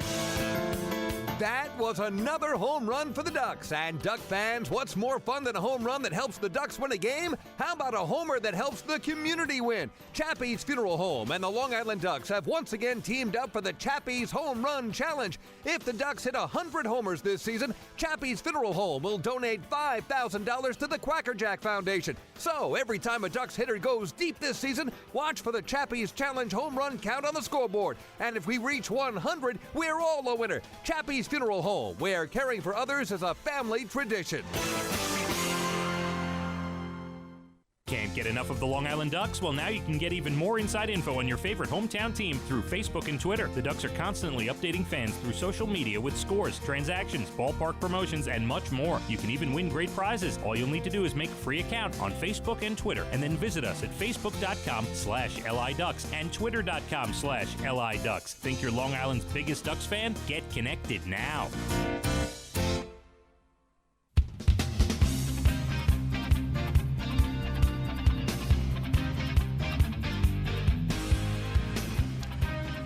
Back here at Peoples Bank Park, where the York Revolution win for the 3rd straight night against this Ducks team, and they sweep aside Long Island, and they have won 5 of the first 6 meetings against the Ducks this year. And tonight, as heartbreaking as they come, with the Ducks having a 1-0 lead early, getting the big lift from Mike Dowd on his home run in the 2nd inning, his first as a Duck. But Long Island's offense cannot do much of anything after that point.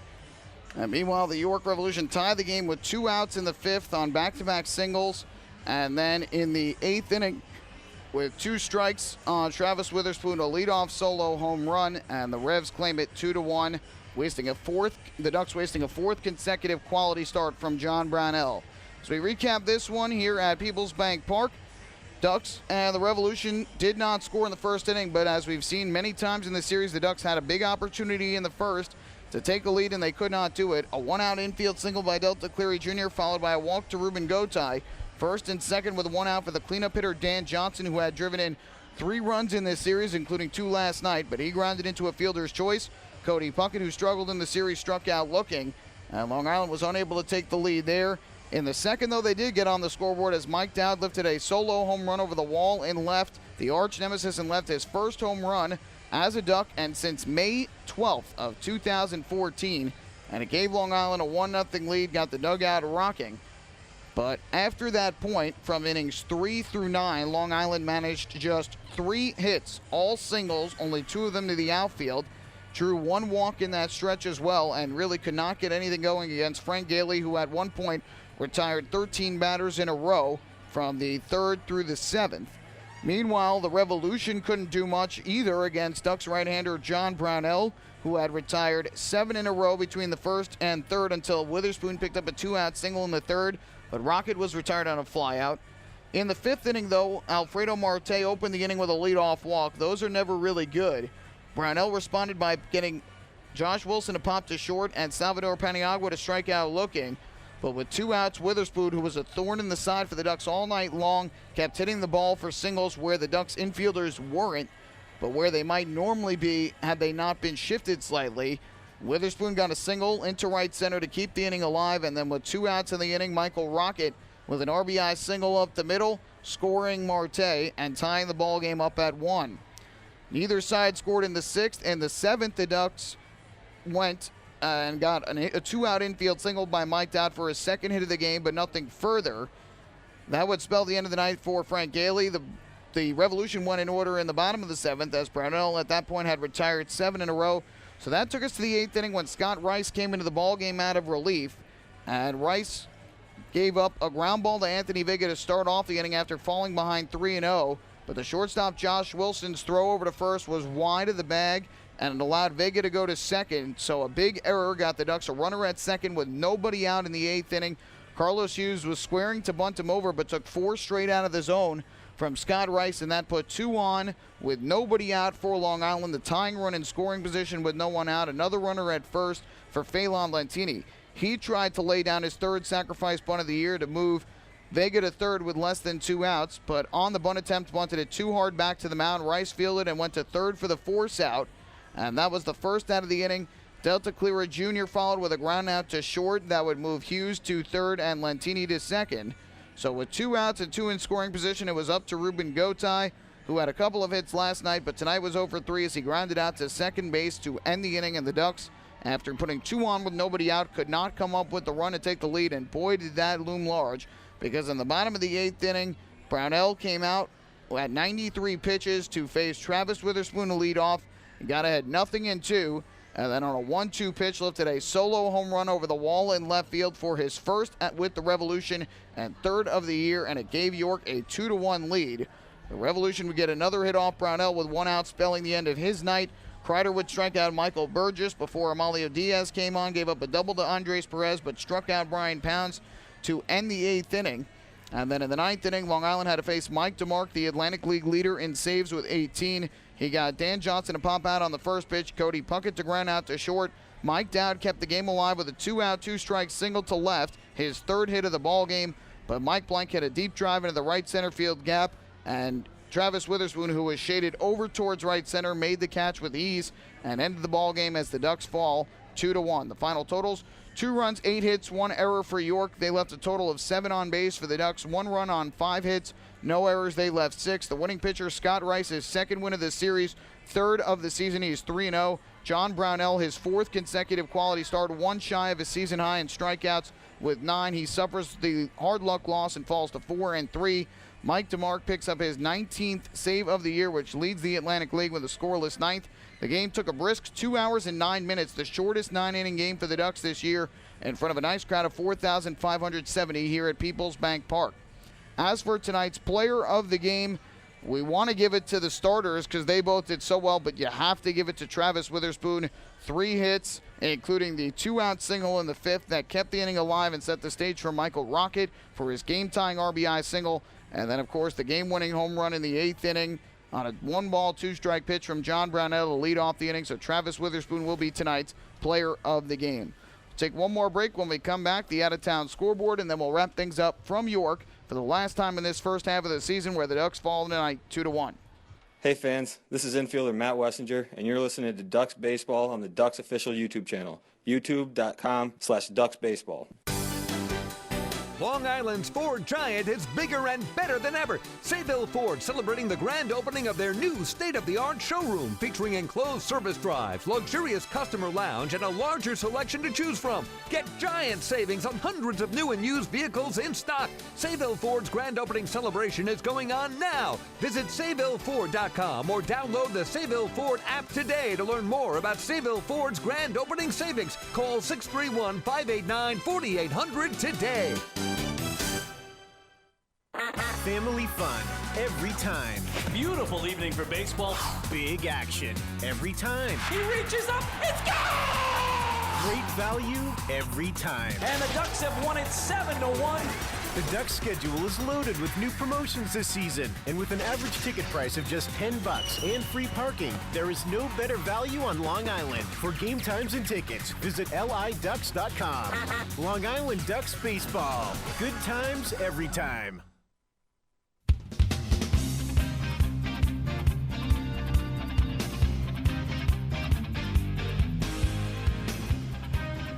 Final here in York as the Ducks fall to the Revolution by a final count of 2-1. A tough loss for the Ducks, who get swept in this three-game series. It'll be a long bus ride regardless to Bridgeport, but even longer now as the Ducks have lost 3 straight games and 5 of their last 6 between the series against Lancaster and now the series here against the Revolution. And a tough loss for the Ducks tonight is Travis Witherspoon's 8th inning home run, giving the Revolution the victory, and even tougher because the Ducks had a chance to close back to within a game of first place in the Liberty Division as the Patriots were shut out tonight by the New Britain Bees, 3-0 in Connecticut. A complete game 2-hit shutout from Kyle Simon, allowing just 1 walk and striking out 2. He improves to 2-1 on the year. The loser was Rudy Owens, who fell to 0-1. No save in the game, which took just 2 hours in New Britain, Connecticut. Lots of pitchers' duels tonight. James Skelton accounting for a lot of the offense tonight with 2 home runs, his 4th and 5th of the season. And so the Ducks miss out on closing back to within a game of the Patriots. They remain 2 games in back in the Liberty Division standings. And Somerset also holds the tiebreaker, and again, just 11 games to go here in the first half of the season. Meanwhile, the Revolution getting help from the Bluefish as Bridgeport leads at 5-2 over the Barnstormers, top half of the 6th inning in Bridgeport. Jimmy Patterson starting for Bridgeport, Mike Lee starting for the Barnstormers. Both are still in. Bridgeport being led offensively by Luis Nunez, who has 2 RBIs. Rosmel Perez and Wellington Dotel have each driven in a run for Lancaster. 2 RBIs from Sean Halton. So the Bluefish trying to win 2 of 3 in that series, and that would push Lancaster to 4.5 in back of York. Meanwhile, the Blue Crabs have a 1-0 lead over the Skeeters, bottom of the 3rd inning. If that score holds, then Sugarland would fall to 4 back in York against York in the Freedom Division, and the Revolution would pretty much get closer and closer to start wrapping up this first half Freedom Division title. In that game, Parker Frazier going for Sugarland, Tim Sexton for Southern Maryland. The Blue Crabs' lone RBI thus far coming off the bat of Norberto Socini. So that game is 1-0 Southern Maryland, bottom half of the 3rd. Earlier today, some finals in the major leagues. Yankees 9-8 win over the Colorado Rockies at Yankee Stadium. Aroldis Chapman, the win, improved to 1-0. Jason Mont, the loss, fell to 0-1. Starlin Castro, his 10th home run of the year, the walk-off homer in the bottom of the 9th inning. Chase Headley hit a grand slam, his 4th home run of the year. Carlos Beltran, a homer as part of that 4-run 7th inning, his 19th home run of the season. Meanwhile, for the Rockies, Ryan Rayburn hit his 7th, and Nick Hundley hit his 4th. And so the Yankees come away with that series split with a 9-8 win. Meanwhile, the Mets facing the Royals at Citi Field, and the Mets won it earlier today by a final count of 4-3. Noah Syndergaard started the game for the New York Mets and picked up the victory. The loser was Joakim Soria for the Royals, and he falls to 3-3. Syndergaard improves to 8-2. The save to Juris Familia, his 24th of the year. Home runs for the Mets from Asdrubal Cabrera, who hit his 8th of the year. Matt Reynolds hit his 1st. And for the Royals, 5th home run of the season for Chesler Cuthbert. And at 10 o'clock tonight, Eastern Time, it'll be the New York Red Bulls visiting Real Salt Lake out at Rio Tinto Stadium. So that'll do it for the out-of-town scoreboard. Meanwhile, the Ducks will continue their road trip starting tomorrow when they head to Bridgeport, Connecticut to take on the Bluefish. It will be Ducks left-hander Darren Downs getting the start. Downs has been very good this season. Overall has a record 4-4 with a 4.50 ERA through 11 starts. He gave up 4 runs in 6 2/3 his last time out against the Barnstormers. Not his best, but certainly not his worst. And he will look to try and end this 3-game skid for the Ducks tomorrow. They will be facing a very good right-hander in DJ Mitchell for Bridgeport. And Long Island, most importantly, has to find a way to get the offense going. They entered tonight in their last 9 games with averaging just over 3 runs per game. Tonight held to just 1 run on 5 hits and a very tough 2-1 loss to the York Revolution. That'll do it for us tonight here at Peoples Bank Park. Once again, the final score was the Long Island Ducks falling 2-1 to the York Revolution, who complete the 3-game sweep. We invite you to join us for our next Ducks broadcast, which will be tomorrow night when the Ducks and the Bluefish resume their rivalry and the Ferry Cup series. With the opener of a 4-game set at the ballpark at Harbor Yard, pregame show will begin at about 6:50 p.m. and the first pitch at 7:12. You can follow all the action live on the Ducks flagship radio station, 103.9 FM LI News Radio. It's the Ducks Game of the Week, and also online at linewsradio.com. My name is Michael Pollack. Thank you so much for spending your Wednesday night with me. I hope you enjoyed the broadcast and this great pitcher's duel. Have a great rest of your Wednesday night. We'll do it all over again on Thursday at the ballpark at Harbor Yard. Good night and so long from Peoples Bank Park.